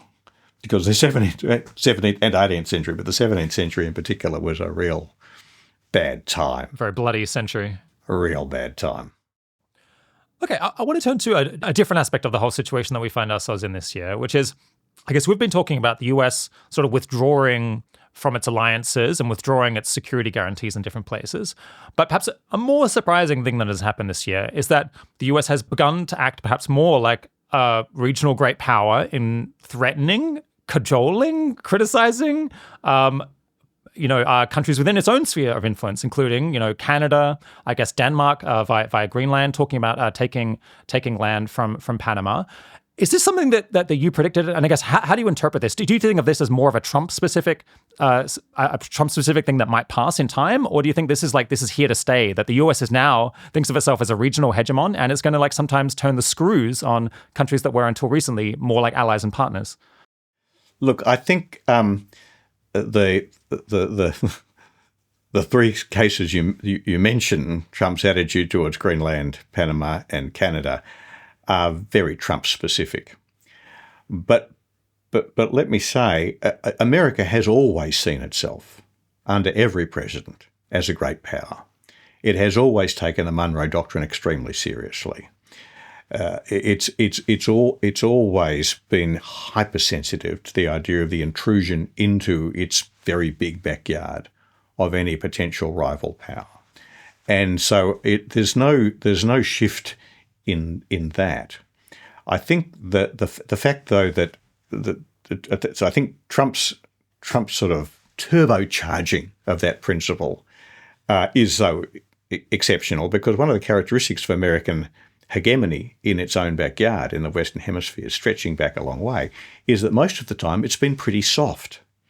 Now, it's easy for me to say this because I live in Australia. If I was a Mexican, I might not take quite such a benign view, but as a general proposition, compared to other hegemons in history, you think of Joe Stalin in Eastern Europe in the 1950s, then America has actually been a pretty gentle regional great power. The countries of North and South America have been broadly able to go their own way within some fairly clearly defined but quite broad limits. And of course, every so often America has intervened, but as by and large, it's let people do their own thing. Trump is absolutely normal in taking the Monroe Doctrine very seriously. He's abnormal in being so harsh about it. And I do think that's significant in particular because it legitimizes the great power aspirations, the sphere of influence aspirations of other great powers, or rather it delegitimises America's opposition to them. Now, America cannot really object to Russia wanting a sphere of influence in Ukraine when it wants to take over Canada. I mean, it's bizarre and absurd. Now, I think there's a hierarchy of probabilities here. I think Trump is quite likely to try and achieve his objectives in Panama, which are very serious for Panamanian sovereignty, but in the grand sweep of things, not that vast. Greenland's a different proposition because it has such huge implications for the way in which America is seen in Europe and not just in Denmark. But I think anyway, the Europeans are well into their post-American transition, into their post-American world. They're not there yet, but they're well on the way. But I wouldn't bet a great deal that 10 years from now Greenland's status hasn't changed. I think there's a real something there. Canada is a different proposition. Now, this may just be where my historical imagination runs out on me. And I'm always, trying to remind people that one has to keep the range of possible outcomes is always much bigger than we expect. But I can't see a future in which Canada becomes the 51st, or even, God, I imagine each province would become a state in its own right, the 51st, 2nd, 3rd, 4th, 5th and 6th states. I might have missed out a couple of provinces there, but I do think I find that hard to get my head around. I see. Okay, so you think like Greenland and Panama, these are more plausible cases where a future president might continue to pressure in order to gain control. In Canada's case, I guess just because there's so many more people involved, the stakes are so large, it's possible that future presidents will limit their aspirations and perhaps not be interested in absorbing Canada. And I guess Canada has shown no appetite for it. And I think I tried looking this up. Not many people had analyzed this question until recently. Could the US invade Canada and take it over for an acceptable cost? I think the answer that I got back was like it would be extremely difficult because it's not a simple country to conquer just geographically. Yeah, I think I'd be a bit cautious about that. In the end, it depends how the Canadians reacted, and what techniques the Americans used.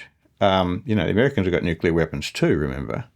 This sounds like an absurd subject in some ways. I wouldn't rule out that the United States could succeed in a military conquest of Canada, at least at what you might call a political level. Whether it could then hold it down, it's a little bit like what you might call the Iraq problem. It's one thing to get to Baghdad and get rid of Saddam Hussein, but then you've got to worry about what's happening in Anbar province and whether the fine folk of Alberta will take kindly to all of this. And you have to ask, what are we getting out of all of this? Exactly. Exactly. I find it implausible because I just don't see why America needs to. I don't see what America gets out of it. You see, if you're Russia, we might disagree with them. I do. But if you're Russia, you can at least make a case that a Ukraine that's part of NATO threatens Russia. But it's not as though Canada's going to become a Russian or a Chinese ally. To put it the other way, if Canada became a Chinese ally, then America probably would invade. But it won't, so it won't. So I don't actually think there is an. It goes back to the point you made about the basic things that basically drive my analysis of these questions.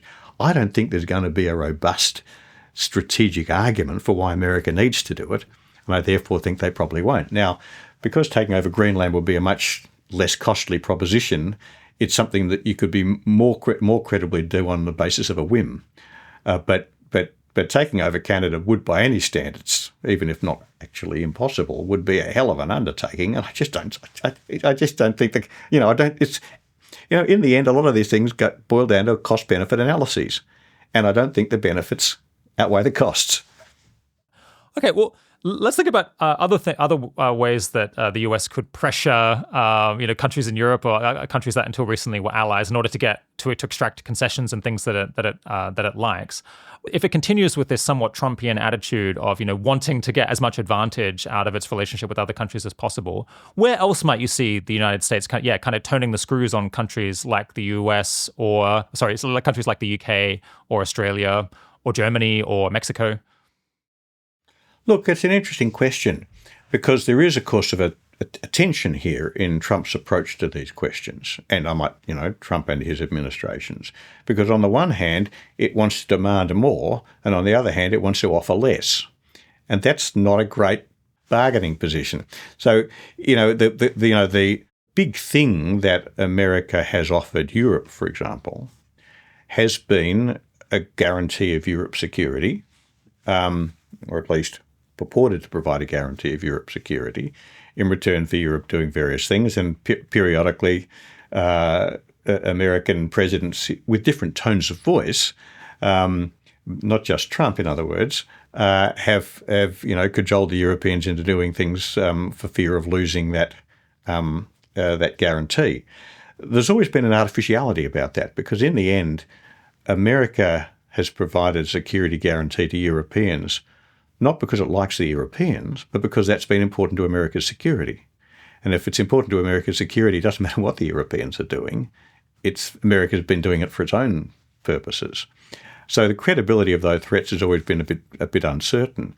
But the more Trump distances the United States from its obligations under NATO, and for that matter, the more his predecessors, like Biden, failed to do what was necessary to give credibility to America's commitments, then the less negotiating power they have, the less leverage that gives them over European policies, and the more inclined the Europeans are going to be to go their own way. And I think that's exactly what's happening at the moment. It's a very painful process for the Europeans, because America's European allies, like its allies in the Western Pacific, are deeply in love with the idea of continuing to rely on the United States.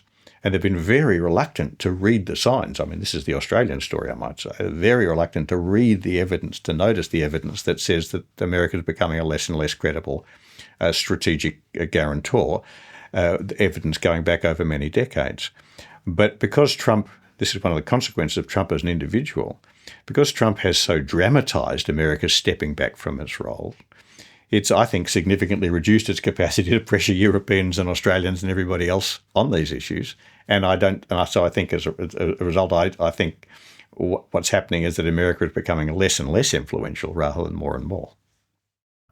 Okay, yeah, let's turn our minds now to what should all of these erstwhile or perhaps like still slightly remaining US allies do in response to this new environment, as they kind of have this realization that the US does not have their back in the way that they until recently had thought. I think we slightly have to take it region by region or country by country, because the considerations can be very different. But I guess one overall strategy that they might adopt, which I think middle powers in this kind of situation have adopted historically, is to try to become unaligned and maybe play a balancing role between competing regional hegemons, between competing great powers. So is it plausible that countries like Australia or Europe could basically say, well, we're going to stand in the middle between the US and Russia and China, not aligned with any particular one, and to some extent play them off against one another in order to gain some strategic or negotiating leverage with them?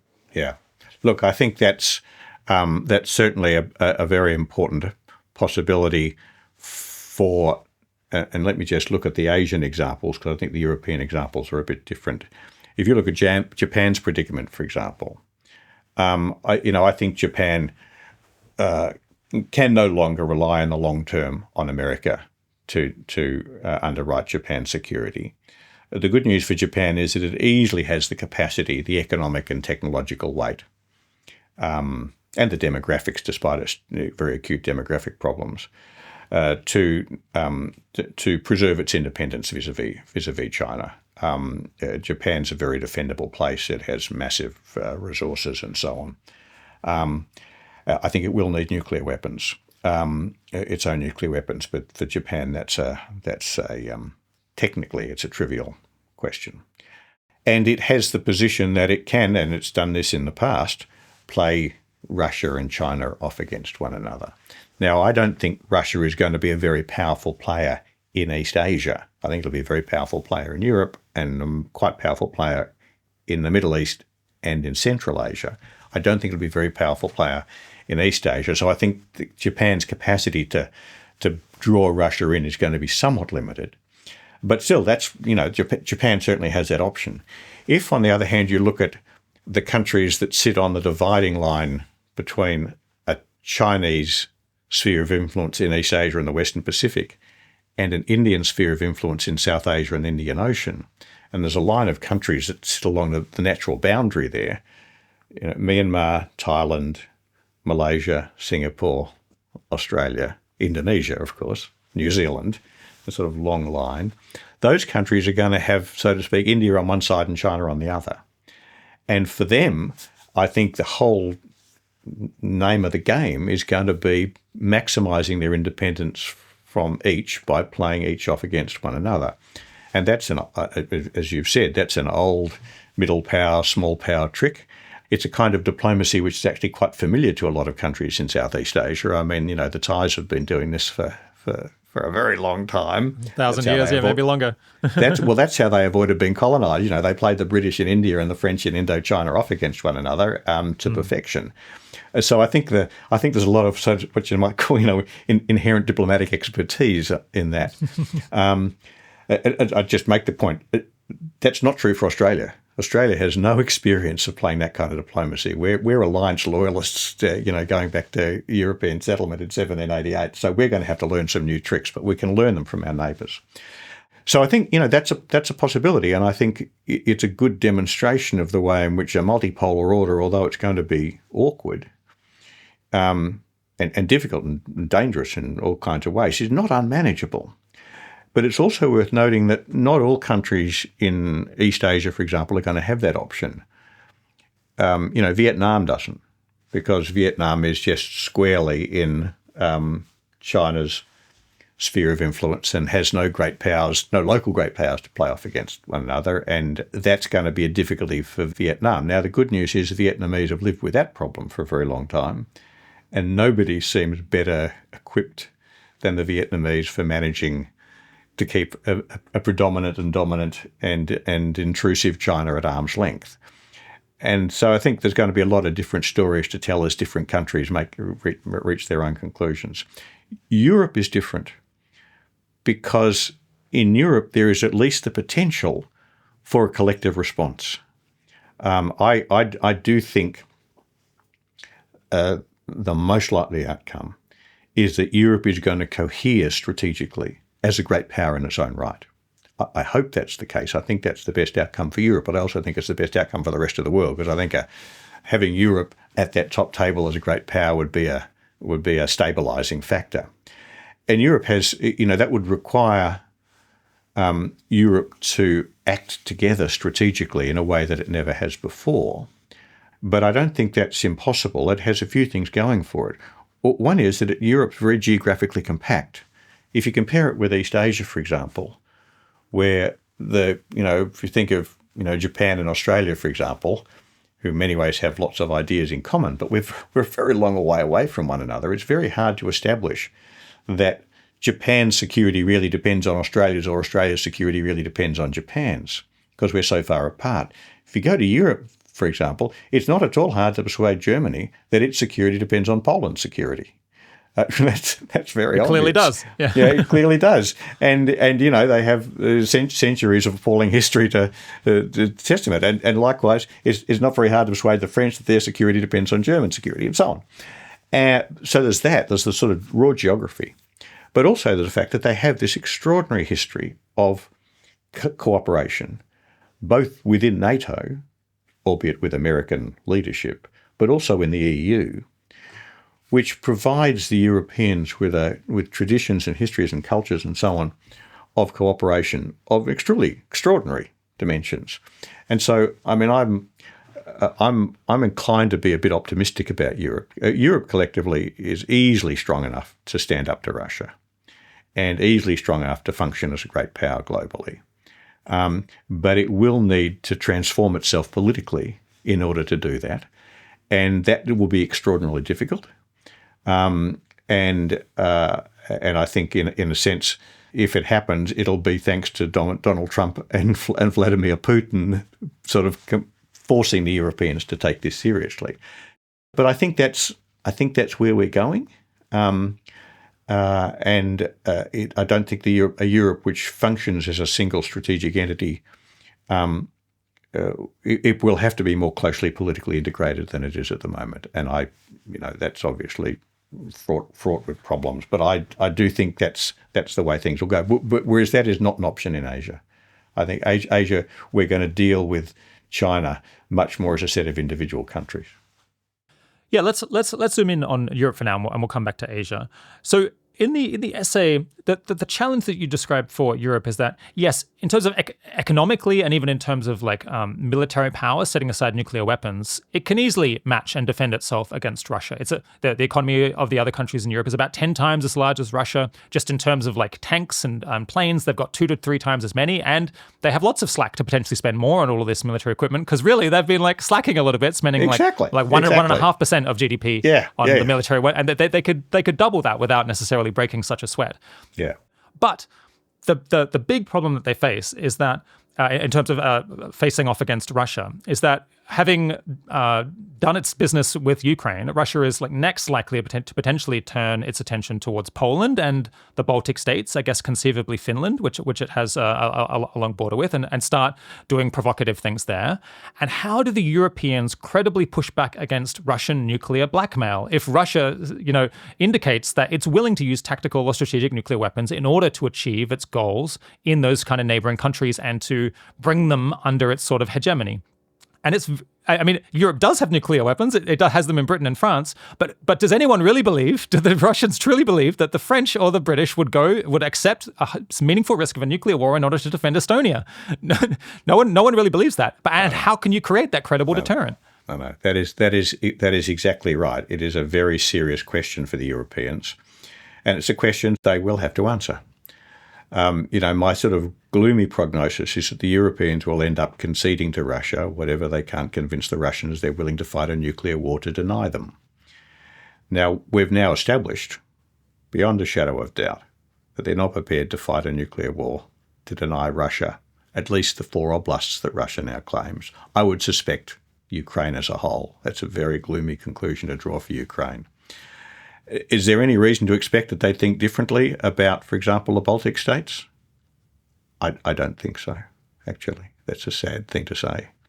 I think Poland actually is the critical one, because Poland's the road to Germany, and Germany is the heart of Europe. But it's a decision that will have to be taken. It's not a new problem for Europe.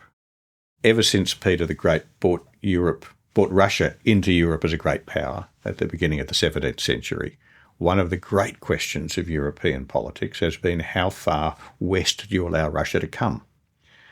And Russia has come a long way. In 1814, Russia was in Paris. From 1945 until 1991, it was in Berlin. For most of the 19th century, it was halfway across Poland. So at some point, the Europeans are going to have to decide this is the point at which we're going to stop Russia. And in order to stop Russia, what they have to be able to do is to credibly threaten nuclear retaliation against Russia for Russia's nuclear use. Now, we know this is not impossible. That's what the United States did all through the Cold War. It stopped the Russians in the middle of Berlin and along the Iron Curtain line by credibly threatening to Russia that it would use nuclear weapons to stop them. So the Europeans have got to do something of the same to contain Russia's ambitions. And the question for the Europeans is just where's it going to draw that line? Now, that's a terribly painful, difficult question. I don't think it's going to be Ukraine. I find it hard to imagine how I would argue, were I sitting in Brussels, that the Baltic states are worth fighting a nuclear war with Russia over. I do think I could make the argument for Poland, but the question is not so much where they draw that line, but recognising that what's required to draw that line is an absolute determination, and it needs not just nuclear weapons. You also need to have very substantial conventional forces there as well. And of course, the other point is that if Europe doesn't do that collectively, then countries will have to do it individually. So I guess you leave off in the essay saying this is the core challenge that Europe faces and the question that they're going to have to answer. I guess my amateur answer to this question would be that probably there is no other way other than for either Germany or Poland to acquire nuclear weapons and to have their finger on the button themselves so that Russia Russia would believe, I think, that Poland might use nuclear weapons if Poland was invaded. That is kind of credible given their history, and so that would work, and like possibly Germany might as well. Yeah, look, I think, I'm normally a pretty gloomy person, but let me be just uncharacteristically optimistic. I mean, I'm a great fan of what Europe has achieved since 1945. I think the EU is a remarkable achievement. And so I don't think we should underestimate the possibility that Europe might surprise us again and create a cohesive European strategic identity which can credibly use nuclear weapons collectively to defend wherever it decides to define its frontiers. And I think that would be a better outcome. It would be a better outcome than individual countries in Europe getting their own nuclear weapons. So I think there's I wouldn't be prepared to rule that out as a possibility, but I agree it's very hard. The core challenge there is that would require either Britain or France to accept that the final decision about whether to use their nuclear weapons might be made by either by a foreigner or by some sort of pan-European committee, and that France might not want to tolerate a nuclear war, but Poland and Germany are in favor, so it's going to happen. It's a tall order. It is a horrifically tall order, and the evidence we have so far, for example, in the comments that French President Macron has made about the application of the French nuclear deterrent to Ukraine, suggests that at least Macron is not up for it. And so I think the model that what happens is that Britain and France retain control of their sovereign nuclear capabilities and somehow sublet them to a European collective process. I think you're right. I don't think that can work. What you would need, it would be a European political authority which controlled its own nuclear weapons. Now, whether those weapons were provided by France and Britain because they already have the capability, that becomes, if you like, just a sort of a technical question. But they would not be French or British nuclear weapons. They would have to be European nuclear weapons with a capital E. That would have to be, and I agree, it's an extraordinarily tall order. Well, I just say that if I was sitting in Europe at the moment, I'd much prefer that outcome to one in which the Poles decide they have to go their own way, and then the Finns go their own way, and the Swedes go their own way, and the Germans go their own way. That feels more difficult, more dangerous. Very unstable, just because there's so many nuclear actors. Then so many players. So I think, I do think it's a tall order, but I don't think we should relinquish that as a possibility. And I hope the Europeans will work hard to achieve it. But if they don't, then I do think, and I remember seeing this, Polish President Tusk has talked about this. There is a debate in Poland at the moment about whether they need to acquire their own nuclear weapons. And if I was a Pole, I would be very actively interested in this discussion. You can understand, absolutely. If I was a Pole watching what's happened to Ukraine, and with Poland's history, I can understand how that debate would go. And I say that. I mean, I'm torn on this because I really do think nuclear weapons are terrible, terrible things. And I think the non-proliferation of nuclear weapons that's been achieved since the establishment of the NPT in the late 60s, early 70s has been a marvellous achievement and it would be wonderful if it could be perpetuated. But I think we just realistically have to recognise that a lot of countries who have not had to contemplate that question for decades, including my own Australia, including Japan, South Korea, and the Europeans, are going to have to ask this question very seriously. And I think the Europeans face that very acutely right now. Do US allies need to stop buying military equipment made in the US that requires ongoing US support in order to function well? I know that this is something that Europe's been talking about quite a lot, is that maybe they need to start domestically manufacturing most of the stuff that they rely on for critical functions. Yeah, look, I think it's a really important question. There's always a balance you strike. I mean, military acquisitions are always a sort of, question of compromises. And one of the big compromises is that you want access to the best technology you can get hold of, but you want to maximise your own sovereign control of that technology. And there's a lot of straight trade-offs in that. So you can buy the F-35 fighter aircraft, but you're going to require a software update, which I think happens once a week keep that plane flying. Now, that is a terrible dependency. And if the United States chooses to turn around and say, we're not going to provide you with that, then you're in real trouble. So it's a real trade-off between the quality of the technology you have available and your sovereign capacity to operate that capability when America doesn't want you to. I might say that same applies to those of us buying European capabilities as well. The Europeans can play the same game. So all of us are in this. Yeah. From Europe's point of view, Europe has more choices than a country like Australia, for example, because Europe has the inherent technological capacity to produce its own stuff at the leading edge of technology in a way that, smaller countries like Australia simply don't. So if I was the Europeans, I would be saying, no, we need to go indigenous. We need to develop a European strategic military technological capability. So, for example, get back into the business of producing our own first order, fifth generation fighter aircraft and so on. The good news for the Europeans is that this requirement for them to, so to speak, re-indigenize their military capabilities is happening at a time of great technological change anyway.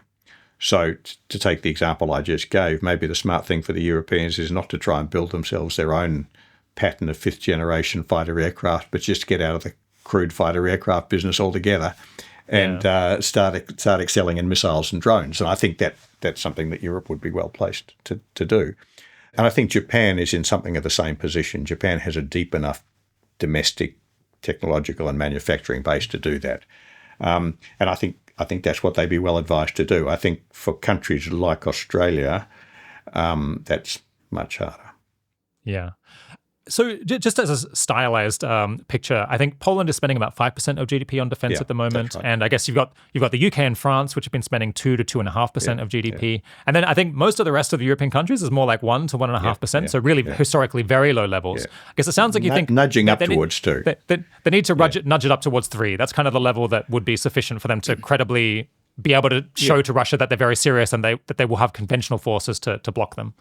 Yeah, look, I mean, I think that's right. It's not the best way to think about the question.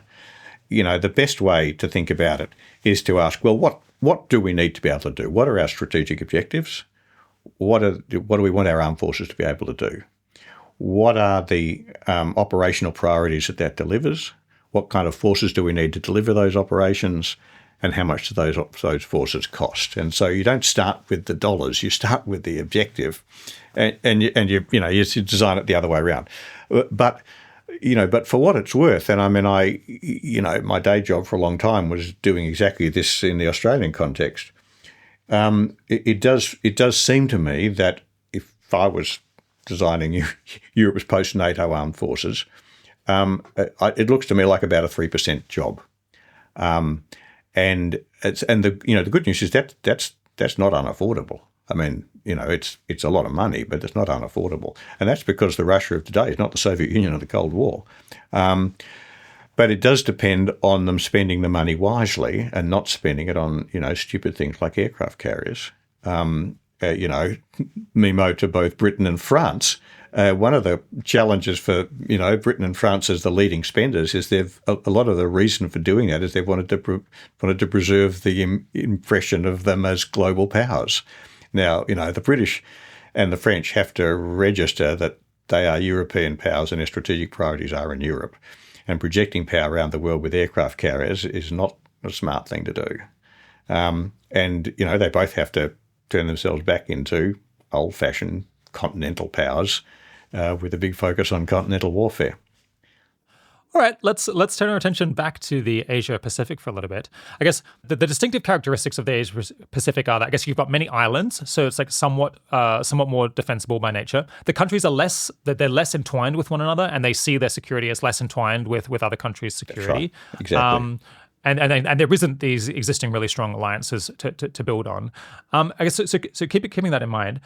The most challenging country situation I can think of out of almost all of these, other than, I guess, Ukraine and I guess possibly Poland, is Taiwan. Yes. I mean, Taiwan, it's always had this big question mark about can it rely on the US to come to its assistance? And I think maybe China and the US, neither of them has really known whether that would be the case. It seems like increasingly apparent that over time it's going to become less and less likely that the US really would defend Taiwan. Is there anything really meaningful that Taiwan can do to prevent China from absorbing them, or at least to delay the day that that happens, perhaps by spending more money and just raising the costs that would be required for China to successfully invade? Look, I don't think there is. I think Taiwan is a very difficult case because China is so strong and so determined. And I think, for a country of 24 million to take on a country of 1.3 billion. It's a heavy lift. It's a heavy lift. It has the advantage of the Taiwan Strait. It has the advantage of being an island, which does make it inherently more defensible. But to put it another way, if Taiwan wasn't an island, it would never have preserved its position at the end of the... It was only the fact that it was an island which meant that it didn't fall under the communists in 1949. And if I can put it this way, the Taiwan Strait is not wide enough. And there's always been kind of acknowledged by the Taiwanese. It's one of the reasons why the Taiwanese have spent so little on defence. Because, I wanted to raise this because I find this just completely baffling and astonishing. But so I don't know whether people know, but I think Taiwan spends something like 1.5% of GDP on defence. It's more now. It's 2% now, but it's still, considering its position. Like it could easily be 10%, and I don't think I would bat an eyelid at that level, right? Or maybe more. Exactly. It's in a 10% predicament. But of course, the fact is, even if it spent 10%, it would give it no reason to expect to be able to prevail.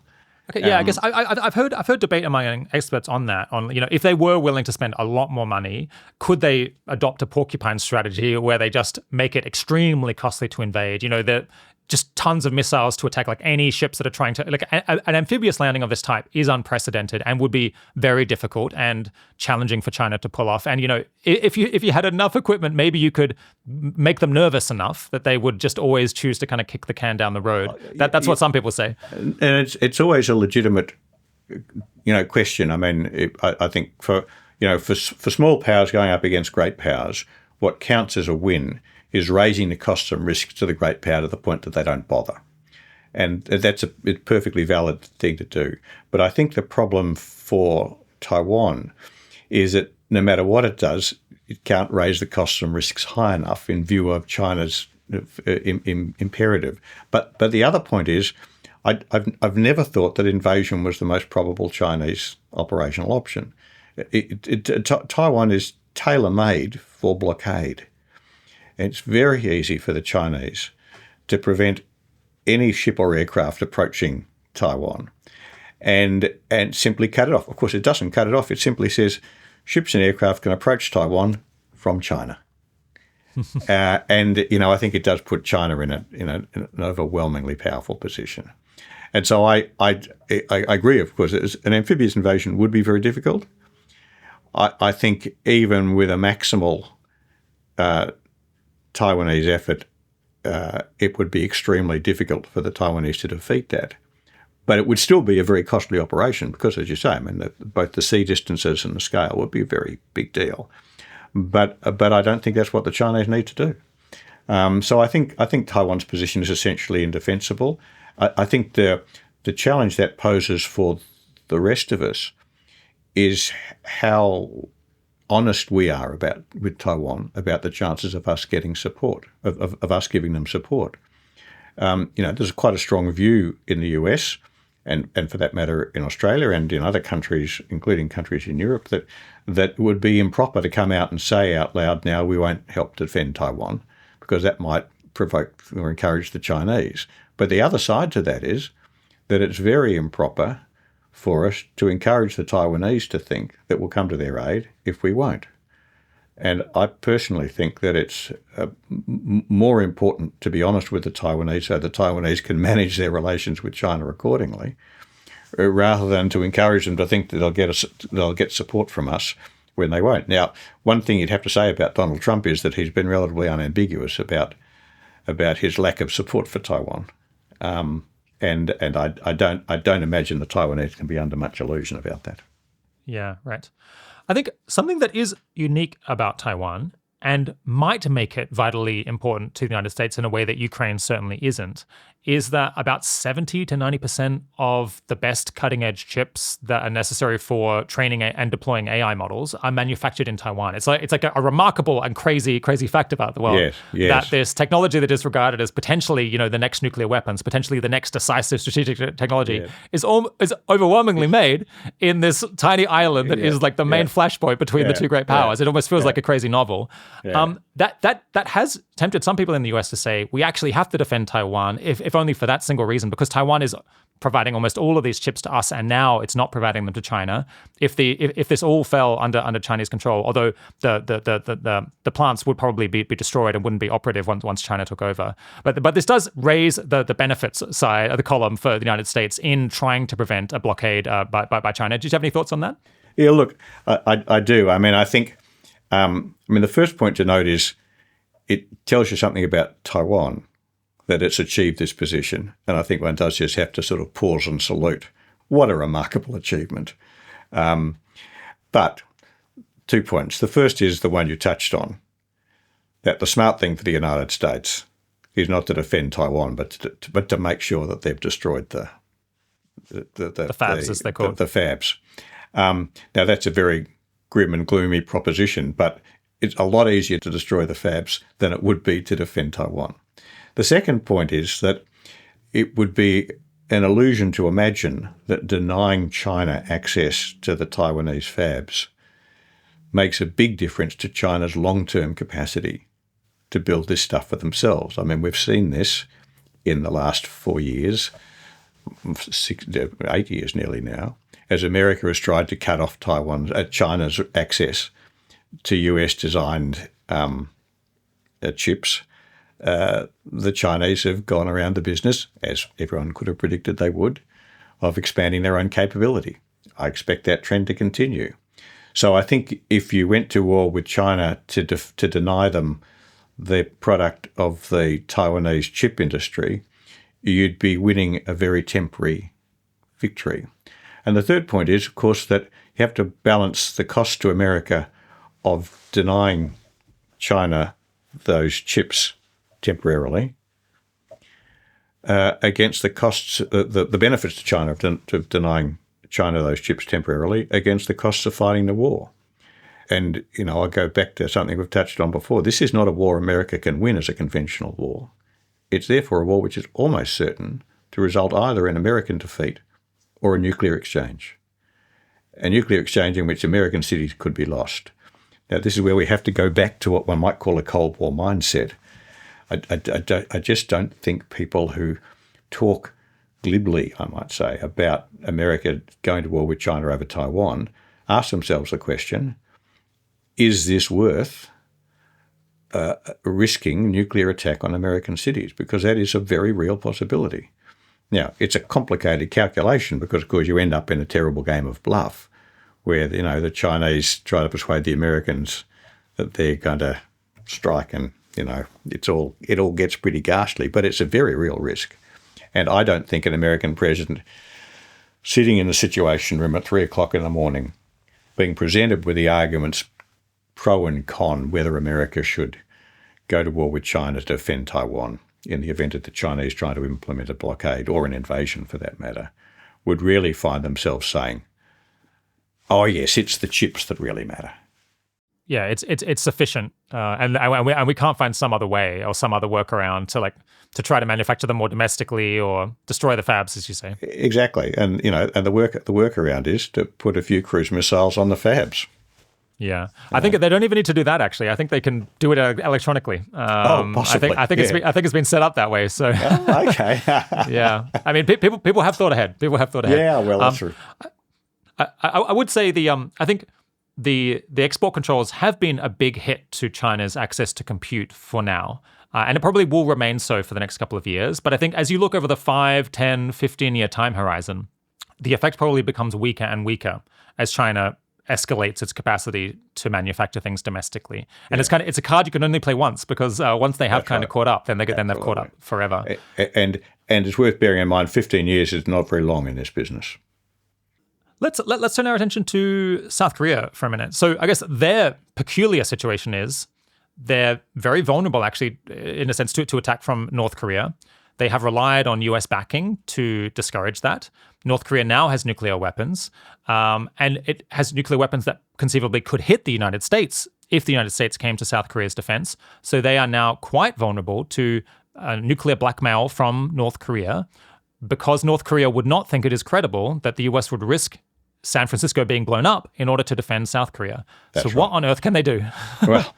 well, it's a very important case, and I think a very significant pressure point on the whole US posture in Asia, and therefore the whole US posture globally. Because precisely as you say, North Korea, having now acquired nuclear weapons, and not just nuclear weapons, but apparently a credible capability to place them on American cities, it can now impose extraordinary risks on the United States. And worth making a point and pausing here, saying we just acknowledged the achievement of the Taiwanese.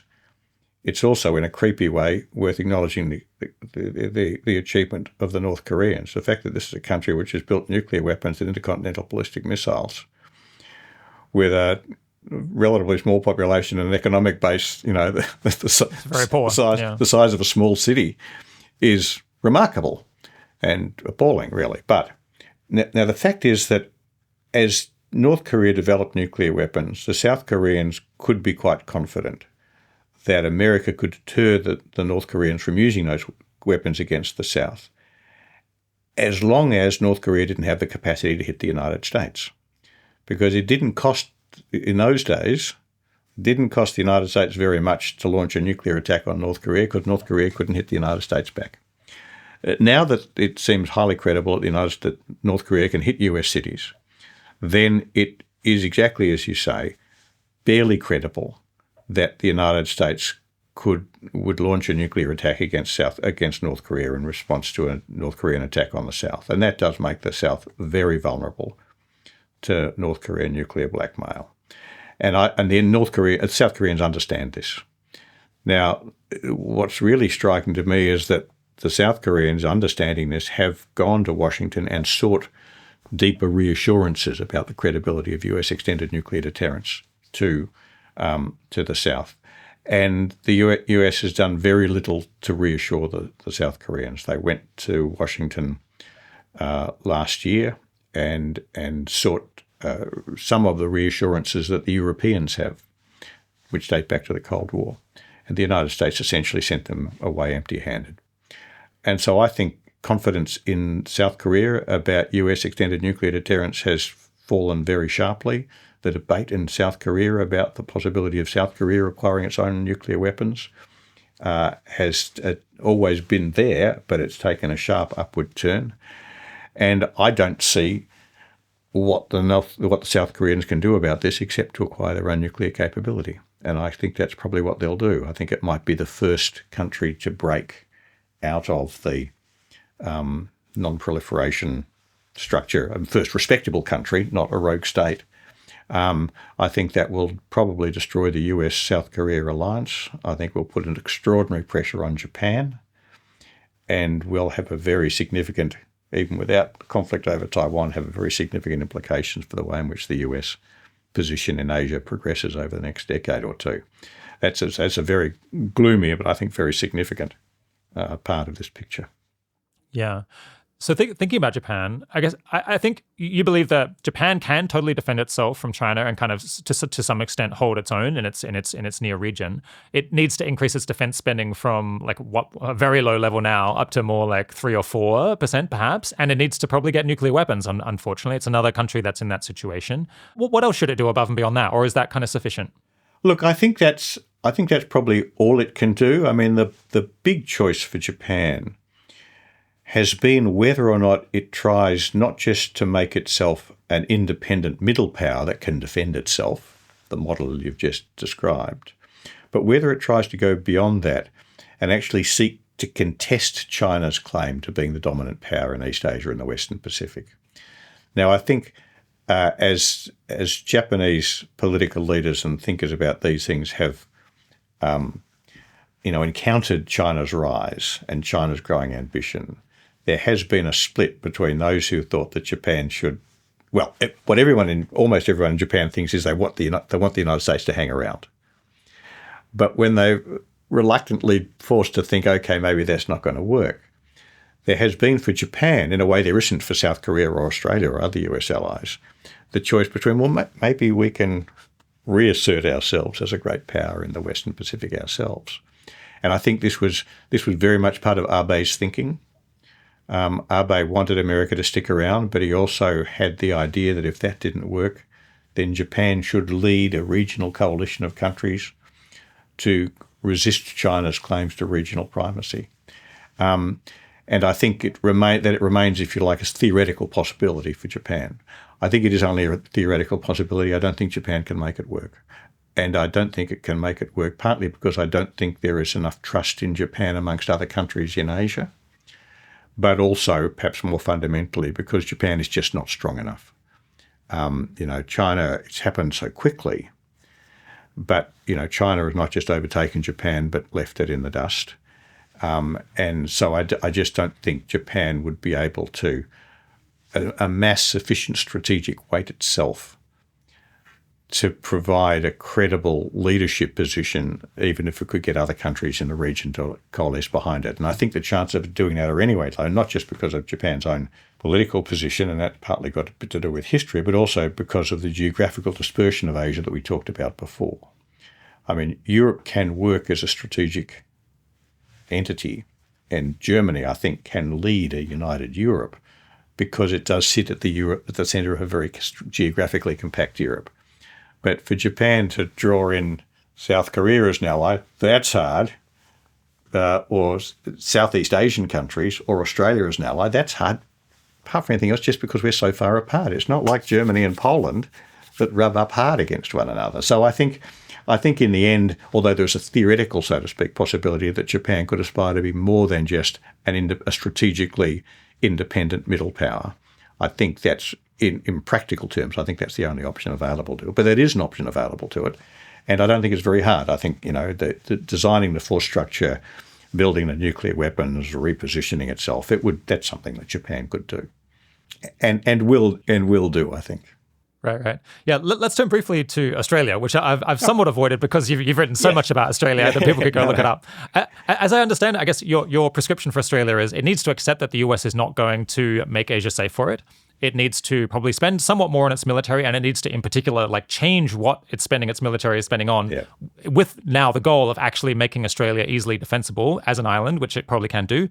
And it probably needs to take a somewhat middle position between India and China and the United States, not particularly hewing very closely to any particular one, but maintaining cordial relationships with all of them. Is that broadly right? Yeah, look, that's exactly right. And it's a heavy argument to undertake in Australia because Australians are the most alliance-oriented people in the universe. There's a sort of historical reason for that. Ever since European settlement in 1788, either Britain or America has been the dominant power in the Western Pacific and our allies. So, we're used to having this dominant ally around. And in a sense, as China's power has grown, as its challenge to US leadership in Asia has grown, Australia has clung more and more closely to the United States, and I think has become more and more unrealistic in its expectations of what the United States can do for us.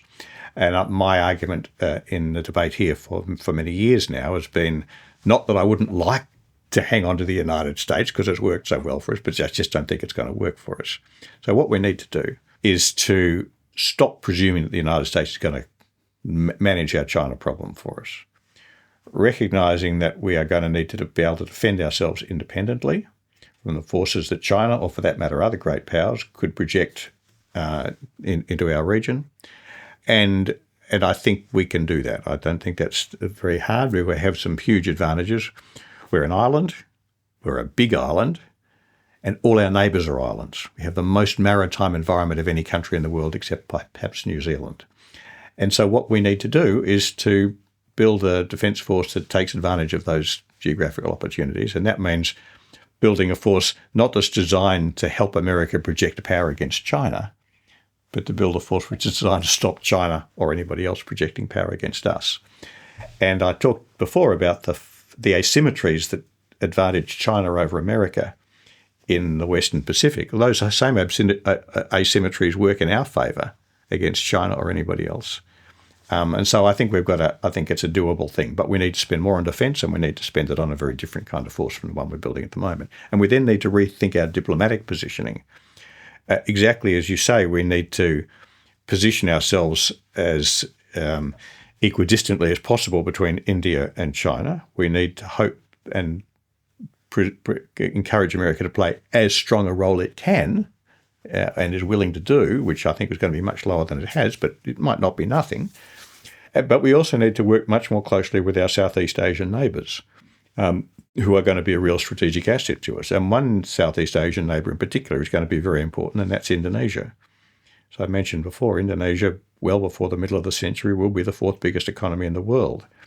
Now, that's going to make Indonesia a great power. It's very hard to look at the Indonesia of today and see it as a great power because it doesn't conduct itself. It doesn't project itself in those terms. It did once. It did under Sukarno for the first 20 years, roughly speaking, of its independence existence. It certainly behaved like a great power and used its elbows pretty vigorously. But since Sukarno fell, since the new order under Suharto emerged, it's defined itself very differently. And Indonesia, I think, still has no clear conception of the kind of role it will play. But that doesn't mean it won't get there. And to a certain extent, I think as the US leadership in the region erodes, it will find itself, so to speak, compelled to get there. So that's a very big part of the future for us as well. Now, that's all very scary for Australia, but it doesn't seem to me to be unmanageable. I think we can make that work, but not if we don't take it seriously. Yeah. It's interesting to me that you sound generally optimistic that you think most countries are going to rise to this challenge and adapt their strategy, because it seems like, if you looked around, you'd say like the Europeans have kind of had to be dragged kicking and screaming into taking responsibility for their own defense. Your experience in Australia has suggested people really don't want to hear this. They would really rather just stick with the status quo as long as they can, even if it's not very believable.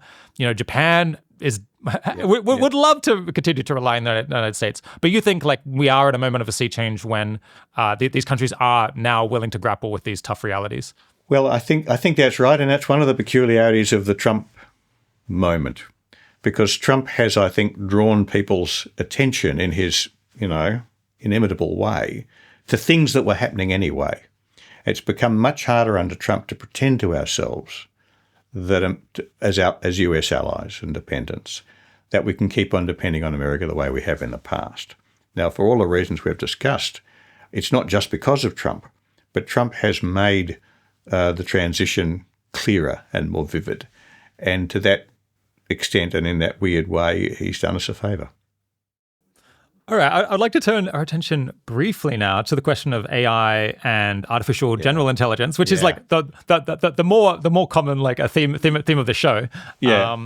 I'm interested to like explore at least like one aspect of how this interacts with the new geopolitical reality. But just to do a little bit of setup, I suppose people I often interview, people who are very focused on artificial general intelligence, tend to think it's potentially coming quite soon, probably in the next 10 years. It might well be the next kind of decisive strategic technology that can provide a country with a massive, military and strategic advantage against rivals. Currently, kind of the US is probably in the lead, but China is like not too far behind and does have a lot of resources to bring to bear. And so the sort of race towards developing and unfortunately probably militarizing AI is going to be a big feature of the next 10 to 15 years and could significantly change the balance of power between countries like the US and China and others that might try to get into the game. I think among people who think a lot about geopolitics in the United States and its interaction with AGI, many of them would say that, or many of them think that the best posture for the United States to adopt is that it should push forward aggressively towards developing and deploying this technology as quickly as possible so that it kind of reaches different levels of capability, in particular, kind of a point at which the AI can recursively self-improve and advances might even speed up, above the like already quite rapid levels that they're at right now. That it should try to get to that point ahead of China And then it should try to kind of dictate terms. People like use this term like dictate terms to China, saying, well, we're in the dominant position now. You're like way behind us. We might go ahead and achieve this decisive strategic advantage against you. But we're happy to like do some deal with you where we to some extent share power and perhaps don't threaten you all that much. Although I guess sometimes that's a little bit unclear. People sometimes talk about regime change, which is quite striking. Yeah. Do you have any reaction to this as a sort of geopolitical? I mean, we haven't had to think about this almost since the development of nuclear weapons. It's like somewhat analogous in its potential decisiveness. Yeah. Do you have any reaction to that strategy? No, look, I think it is. I mean, I venture into this area with caution, but I do think it's a very significant set of issues. So there's a couple of points to make. The first is I buy the argument that this could be radically and quite rapidly transformational. I mean, I think the point that Carl Schulman made, that those who think that this is all just too wacky for words are forgetting how fundamentally things change with the industrial revolutions and industrialization. And this is, in a sense, it's the hypothesis is we're going to some extent, the hypothesis, it's the same thing again, just like faster. Yeah, that's right. Exactly. And so I don't for a moment dismiss that thought. The second point to make is that I still have not seen clear ideas about how precisely it affects the evolution of warfare.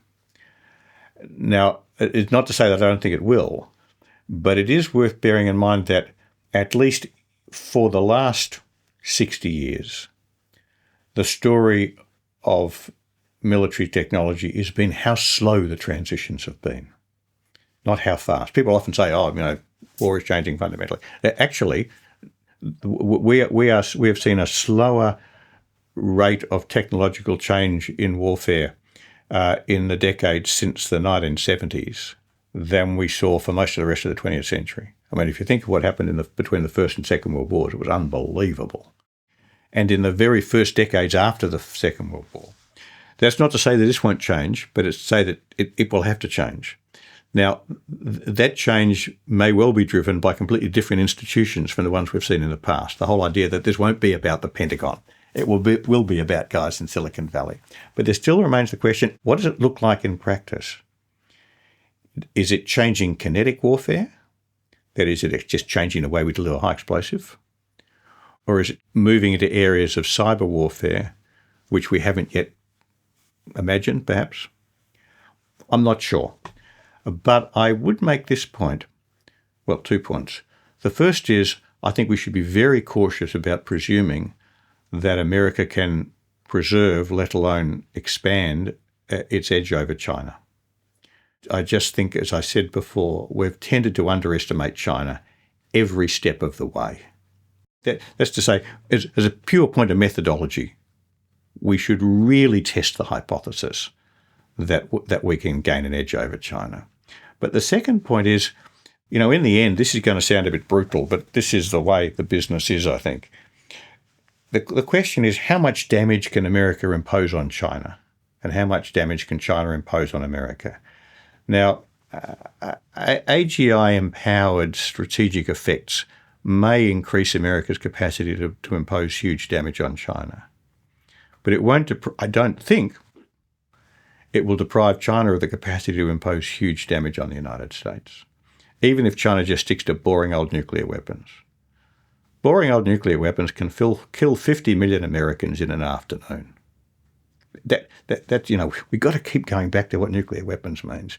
Now, maybe AGI-empowered strategic effects can do the same things to the Chinese. The question is, can it do so much more to the Chinese that it overwhelms the Chinese capacity to impose punishment on the United States with nuclear weapons?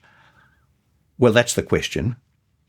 And unless it can neutralise Chinese nuclear weapons, it's not going to put America in the capacity to dictate to China, particularly when you get back to the point we started with, really, about the asymmetry of resolve.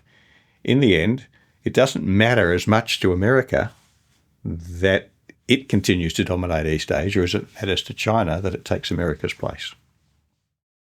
Yeah, so I think you raise exactly the right point with the question of nuclear weapons coming into this. That was what I was going to move to. Oh, right. And I mean, there's a lot of uncertainty about, I guess, how fast this transition will take place and how far AGI might be able to go. I mean, I think people who expect it to be a particularly big deal think that it might advance so quickly and might lead to such rapid increase in rates of industrialization that it could conceivably allow one country, the leading country, to disarm the other countries' nuclear weapons and so achieve a decisive strategic advantage that way. But it's not obvious that will be the case. I mean, people think about, would there be options in cyber capabilities if you were just, 10, 50 years advanced in that? Could potentially you disarm the weapons preemptively, kinetically, perhaps using many drones that could sneak in and interfere? There's a range of different options, but that is a critical question. If that is plausible, and if countries anticipate that it's implausible, then that really changes the strategic picture today, because it means that any country that anticipates that it might imminently be at risk of being disarmed in a nuclear way sees itself now in a very vulnerable position and might be tempted to engage in quite reckless actions ahead of that in order to preempt that possibility. Right. And I think that's one thing that is problematic about the idea of, well, we'll just rush up to producing AGI ourselves and then dictate terms to China, is that China will be observing this and has nuclear weapons and can engage in and in such a situation, its nuclear blackmail could be credible because you would be basically threatening to leave it in a permanently weakened state. Yeah. No, I think that's exactly right. And I mean, also, one does just have to recognise that all of that might happen, but it might not. So what we can't do, I think, at the moment, is because we do have to make choices, and we have to make choices in the next few years. And the question is, can we make those choices on an expectation that unipolarity will be preserved by that kind of revolution? I don't think we can.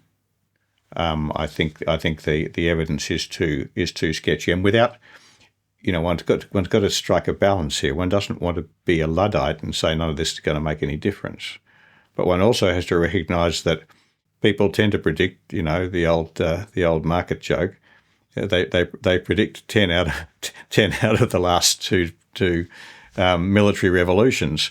Anyone who lived in this business in the 1990s will remember the talk about the revolution in military affairs. That is the application of what was that generation of information and communications technology was going to fundamentally revolutionise the way battlefields worked.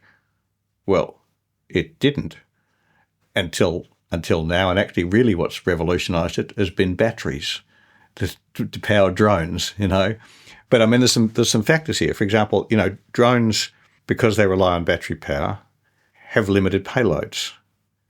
And in the end, they're just carrying high explosive. And the fact is, high explosive is not very hard to beat. You just have to spend a bit of money on steel and concrete. So, the idea that, I mean, you're right about volume. That can make a difference. And if it's realised, and if it's asymmetrical, if America were to achieve it and the Chinese weren't, then it might have that effect. But precisely as you say, in the process, the options for the Chinese to preempt seem to me to be very strong. And in the end, the imperatives for America to do this. I mean, why should America go if it has this capacity? Why should it exercise it in order to preserve a leadership in East Asia, which it doesn't need? Yeah. Well, I think people are thinking even broader here that they might want to maintain global hegemony indefinitely, that's somewhat the vision of where this might play out. But I guess you're saying even that, why risk so much for something where you can live a perfectly comfortable life without it? Yeah. Why would they want it? Why not just make the American health system work? I mean, why is this America's priority? I mean, it's not as though America, apart from anything else, is America's political system going to deliver this? In what sense? This sort of stuff doesn't happen without it being organised, and it's not clear to me that it can be organised. I mean, it would require a massive. It would require a kind of a Manhattan Project style focus, which people talk about. I mean, it has been discussed in congressional hearings, but I guess it hasn't eventuated yet. And it's a lot easier to talk about a Manhattan Project than to implement one. Well, precisely. I mean, there is a real question about the capacity of the American political system today to deliver serious policy outcomes. What people cite is Operation Warp Speed. And it doesn't count for nothing. But actually, it's a pretty modest achievement compared to what we're talking about. Now, of course, on the other hand, the United States, in its peculiar way, has produced the revolution we've seen so far. The conversation we're having, if you like, and it's a remarkable, the way in which the internet and all the things that flow from it have evolved since the 1990s is a phenomenon. So never say never, but what we're talking here is not something broad and globalised and unstructured. It's the application of these technologies to very specific national strategic purposes. That takes organisation and leadership, of which I don't think the United States today is capable. But at least I put it this way: it doesn't. It doesn't look like it's capable, and it'd be interesting to contemplate what kind of political system would be. Changes in the US political system would be necessary to produce that kind of capacity. And you might not like the answer. Right. What kind of leader in America could produce this kind of outcome? Yeah. I mean, there's a surprising bipartisan consensus on at least like willing to talk tough about China and interest in investing in technology. Bipartisan consensus to talk tough about China? That's easy. Bipartisan. Have you seen any US political leader stand up and say, in order to preserve our position vis-a-vis China, we need to be prepared to fight a nuclear war with China, which would involve nuclear attacks on American cities? Until they say that, I won't take them seriously. Because that's what they said in the Cold War. When Kennedy confronted Khrushchev over Berlin in 1961, he went on national television, across all networks, and said, we will defend Berlin, West Berlin, and if necessary, we'll fight a nuclear war to do it, and this might mean nuclear attacks on American cities. Now, that's leadership. No one in America talks like that about China today, and that's why I don't take them very seriously.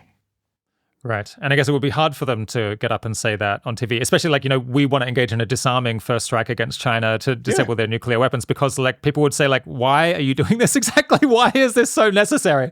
Yeah, this sounds awfully risky, doesn't it? Can't we just chill out?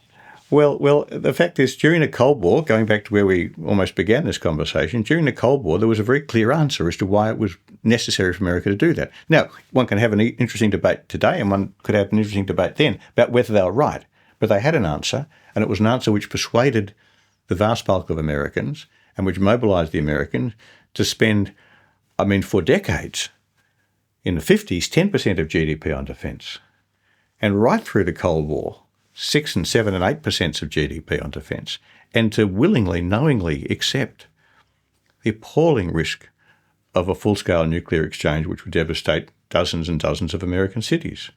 Now, and I think people, they talk about a new Cold War, but they've forgotten what the old Cold War really involved and how it needed to be supported by very clear arguments in the American public, and that's just not happened.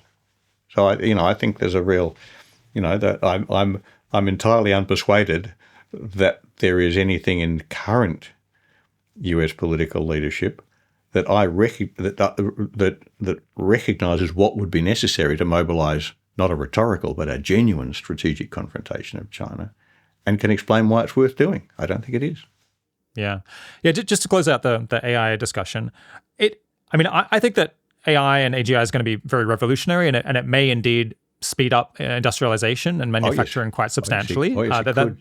But I think it is still an open question. Will that be fast enough, and will the gap between the US and China be large enough that it will provide not merely a strategic advantage, but a decisive strategic advantage, enough to counter the existence of nuclear weapons and people's unwillingness to risk their own death in order to gain advantage overseas? Well, and the asymmetry of resolve.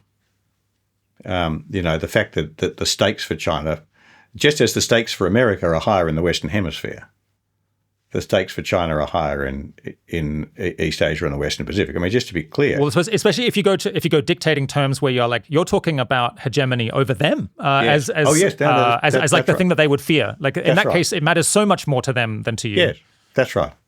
So I mean, I think America will remain an extraordinarily secure country because it will have the power and the resolve to ensure that no power intrudes on its gas bastion in the Western Hemisphere. America is not disappearing. It's going to remain an extraordinarily powerful state. And it won't be threatened by the rise of a Eurasian hegemon because there are too many other players for the reasons we've explained. So it's not that America has to do this in order to manage a threat to America. It has to do this because it wants to be able to continue to pose a threat to other countries. I just don't see the imperative.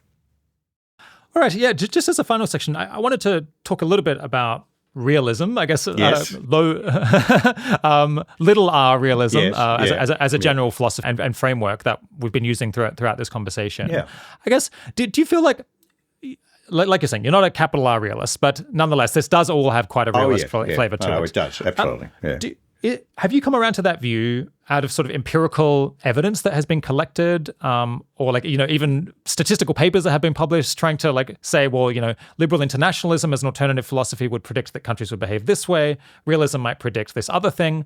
But we observe that most of the time, the realist approach does produce the more accurate reflection of how those countries then went on to behave. Or is it a bit more of a Gestalt impression? What would you have to say about that? Okay, well, look, I mean, the starting point is that I'm not much of a theory guy, which is a bit odd in some ways because my only academic credentials are in philosophy. But I learnt this business working in government. The first half of my career was spent in government. And so my approach to these questions, began very practically, if you know what I mean. Yeah. And so it's just a matter of, looking what countries did and working out why they were doing it. Now, I've never bought the argument that realism offers a comprehensive, embracing explanation of the way states behave.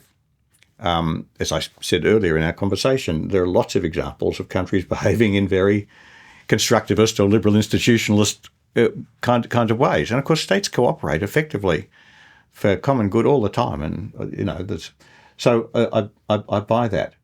But I do think that the most consistent explanations, the most compelling explanations for the way in which states behave when armed force comes into the picture, which has always been the primary focus of my work and thinking, the role of armed force in international affairs, is that when you get to that part of international affairs, then because the stakes are so high, because the costs are so high, the stakes has to be very high, and the only stakes that are high enough to justify the kind of costs that are involved are ones that go to very fundamental questions about national survival and so on. So that's the kind of basic, and that is, you might say it's an empirical observation, but it's a high-level empirical observation. But when I think about myself as a realist and talk about these questions, I regard myself as a realist in this sense, that I pay very close attention to the real costs involved in the choices we make. So, for example, lots of people, when Russia invaded Ukraine, said, we must absolutely defeat Russia and deny it any possible claim to having benefited from its aggression, because that's the right thing to do. And I accept that proposition. But I oppose to it the alternative proposition, which is, well, that will cost you a huge amount. In order to impose that kind of defeat on Russia, you'll have to risk a nuclear war. And desirable though that outcome might be, I think the costs entailed in accepting that risk are too high to justify it. And so my realism is the realism of asking, what's the real cost and risk involved in these things? And one of the things that characterises my approach to these questions more than I think others is that I've always taken the possibility of war more seriously than other people have, and I've weighed the costs of war more seriously. So, for example, many people regard it as, frankly, immoral of me to reach the conclusion that that I shared with you earlier, that is that Taiwan is essentially indefensible. People regard that as it's a horrible conclusion to draw. And the associated conclusion that we should not try and defend Taiwan because it's not a war we can win. We, the West, but we, Australia, amongst others. People find that very offensive. But my point is I find it offensive too. But what I do is bring onto the table, bring into the conversation what's on the other side. That is that we're talking about a war which we cannot win, which would be larger than any war since the Second World War, and would quite probably be the worst war in history because it would probably go nuclear. And we can't seriously discuss these questions without acknowledging what those costs are. So my realism is the realism of knowing what the real costs are. And it applies to the broad question. Should we try and preserve the US-led unipolar order with all the benefits that I acknowledged right at the beginning of our conversation? Or should we settle for a multipolar order? Well, I'd much rather live in a unipolar world. But I don't think the genuine cost of trying to preserve that in the face of the actual challenges we face from very powerful states armed with nuclear weapons justifies that. And that's the patron saint of realism is Bismarck. And Bismarck famously said that politics is the art of the possible. People don't recognise the rest of the quote. It's the art of the next best. And so, sure, it would be lovely to have a unipolar order led by a benevolent United States, led by nice people like Bill Clinton or Barack Obama. But the next best is a multipolar order, and we need to focus on building that and making it work. What are cases where you think countries, or the most notable cases where countries have acted contrary to their own national self-interest, narrowly construed, perhaps because they had particular values? They took excessive risks or bore very abnormal military costs for reasons that are kind of not apparent or for reasons that kind of can't be explained other than by they thought it was the right thing to do. It's a really interesting question. I know of only one example where countries have fought major wars, nation-changing wars, and that's the American Civil War. You look at the American Civil War and you ask, why did the North just say to the South, okay, we disapprove of slavery. If you want to run a state based on slavery, you go and do it. But they didn't. Now they didn't know in the North what they were signing up to. You can go back and read the second inaugural, Lincoln's second inaugural. I forget the exact words, but this war has exceeded the expectations of either side. Neither side know what we're letting ourselves into.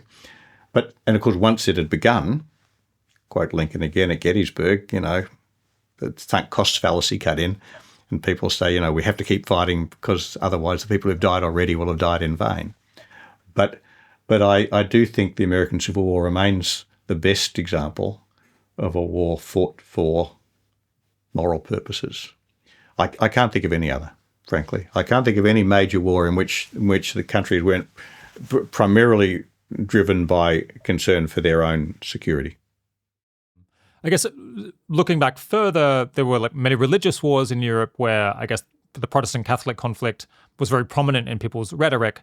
But I suppose it can be quite difficult to distinguish what people say their motivations are versus you don't buy it. Well, no, I don't buy it. Of course, it's worth bearing in mind that the heyday of the religious wars, and I mean you could say even that this period ended with the end of the religious wars with Westphalia, with the Treaty of Westphalia.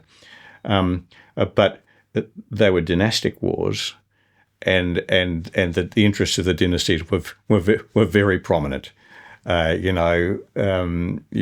you look at the 30 Years' War, for example, this was all about defeating Habsburg hegemony in Europe, and the French famously, as a Catholic country, sided with the Protestants in order to defeat the Habsburgs. Indeed, they sided with the Ottoman Empire in order to defeat the Habsburgs. Yeah. I mean, I think it's very hard. I mean, and of course, always worth bearing in mind that lots of people, both at the leadership and in the public, go to war for lots of different reasons. And, so one always needs to be, I'm sure there were people And maybe there were some leaders, individual leaders, for whom the devotional questions, religious questions, were uppermost in their mind. But what I think is very hard to say is that countries collectively undertook and sustained these massive, devastating conflicts for other than what you might call dynastic or security purposes. The other point to bear in mind, of course, is there's a big difference between how wars start and how they continue. Because once wars start, then the need to just keep fighting them becomes dominant. I mean, and it goes back to the Civil War point.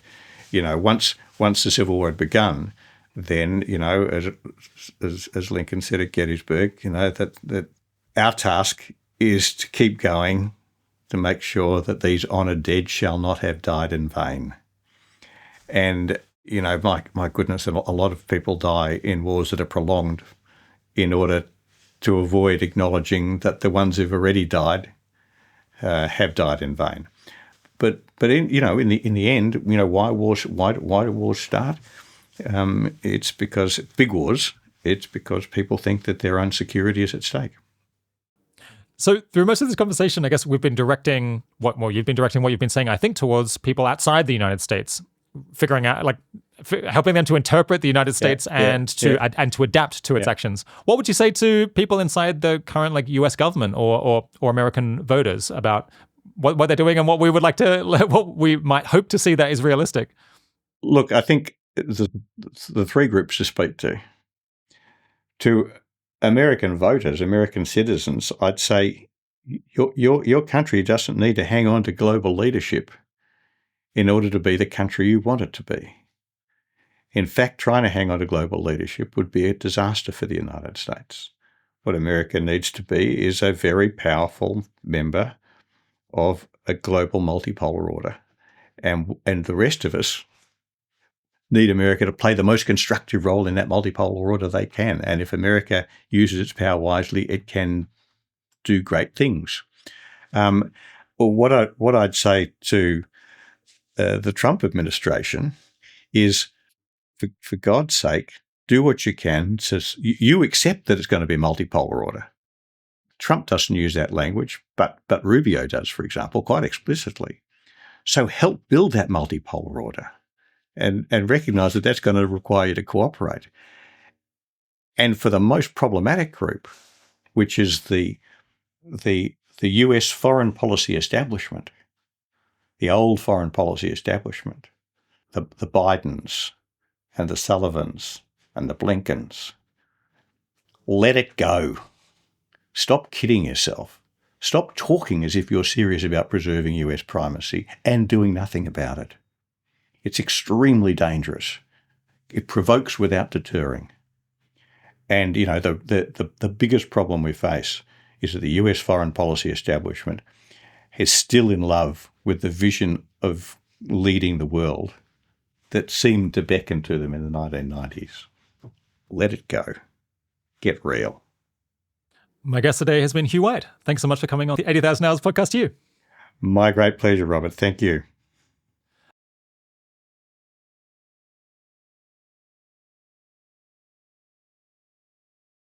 During the Cold War, I think people will readily understand that the Soviet Union posed an actual threat to American security because of the magnitude of its power and, I guess, the existence of nuclear weapons. And I think it's also easier to see, although a bit less clear in my mind, that if the Axis had won World War II, that it might have been able to pose a threat to the United States in its own homeland as well, if only because the character of that regime was to be so belligerent, so aggressive towards other states. People, including me, might have less of a sense that was a plausible future, in 1917, that people would have thought, well, Germany will, if Germany and its allied powers win the war, that it will then go on to take over a whole lot of colonies. It will take over Russia. It will be so powerful that then it will truly be able to contemplate attacking the United States in its own hemisphere. Is it generally accepted that this is the explanation for the end of American isolationism, or is this one competing theory among multiple? Look, I think there are different ways of explaining this. And I think, as you say, actually, you order it quite correctly.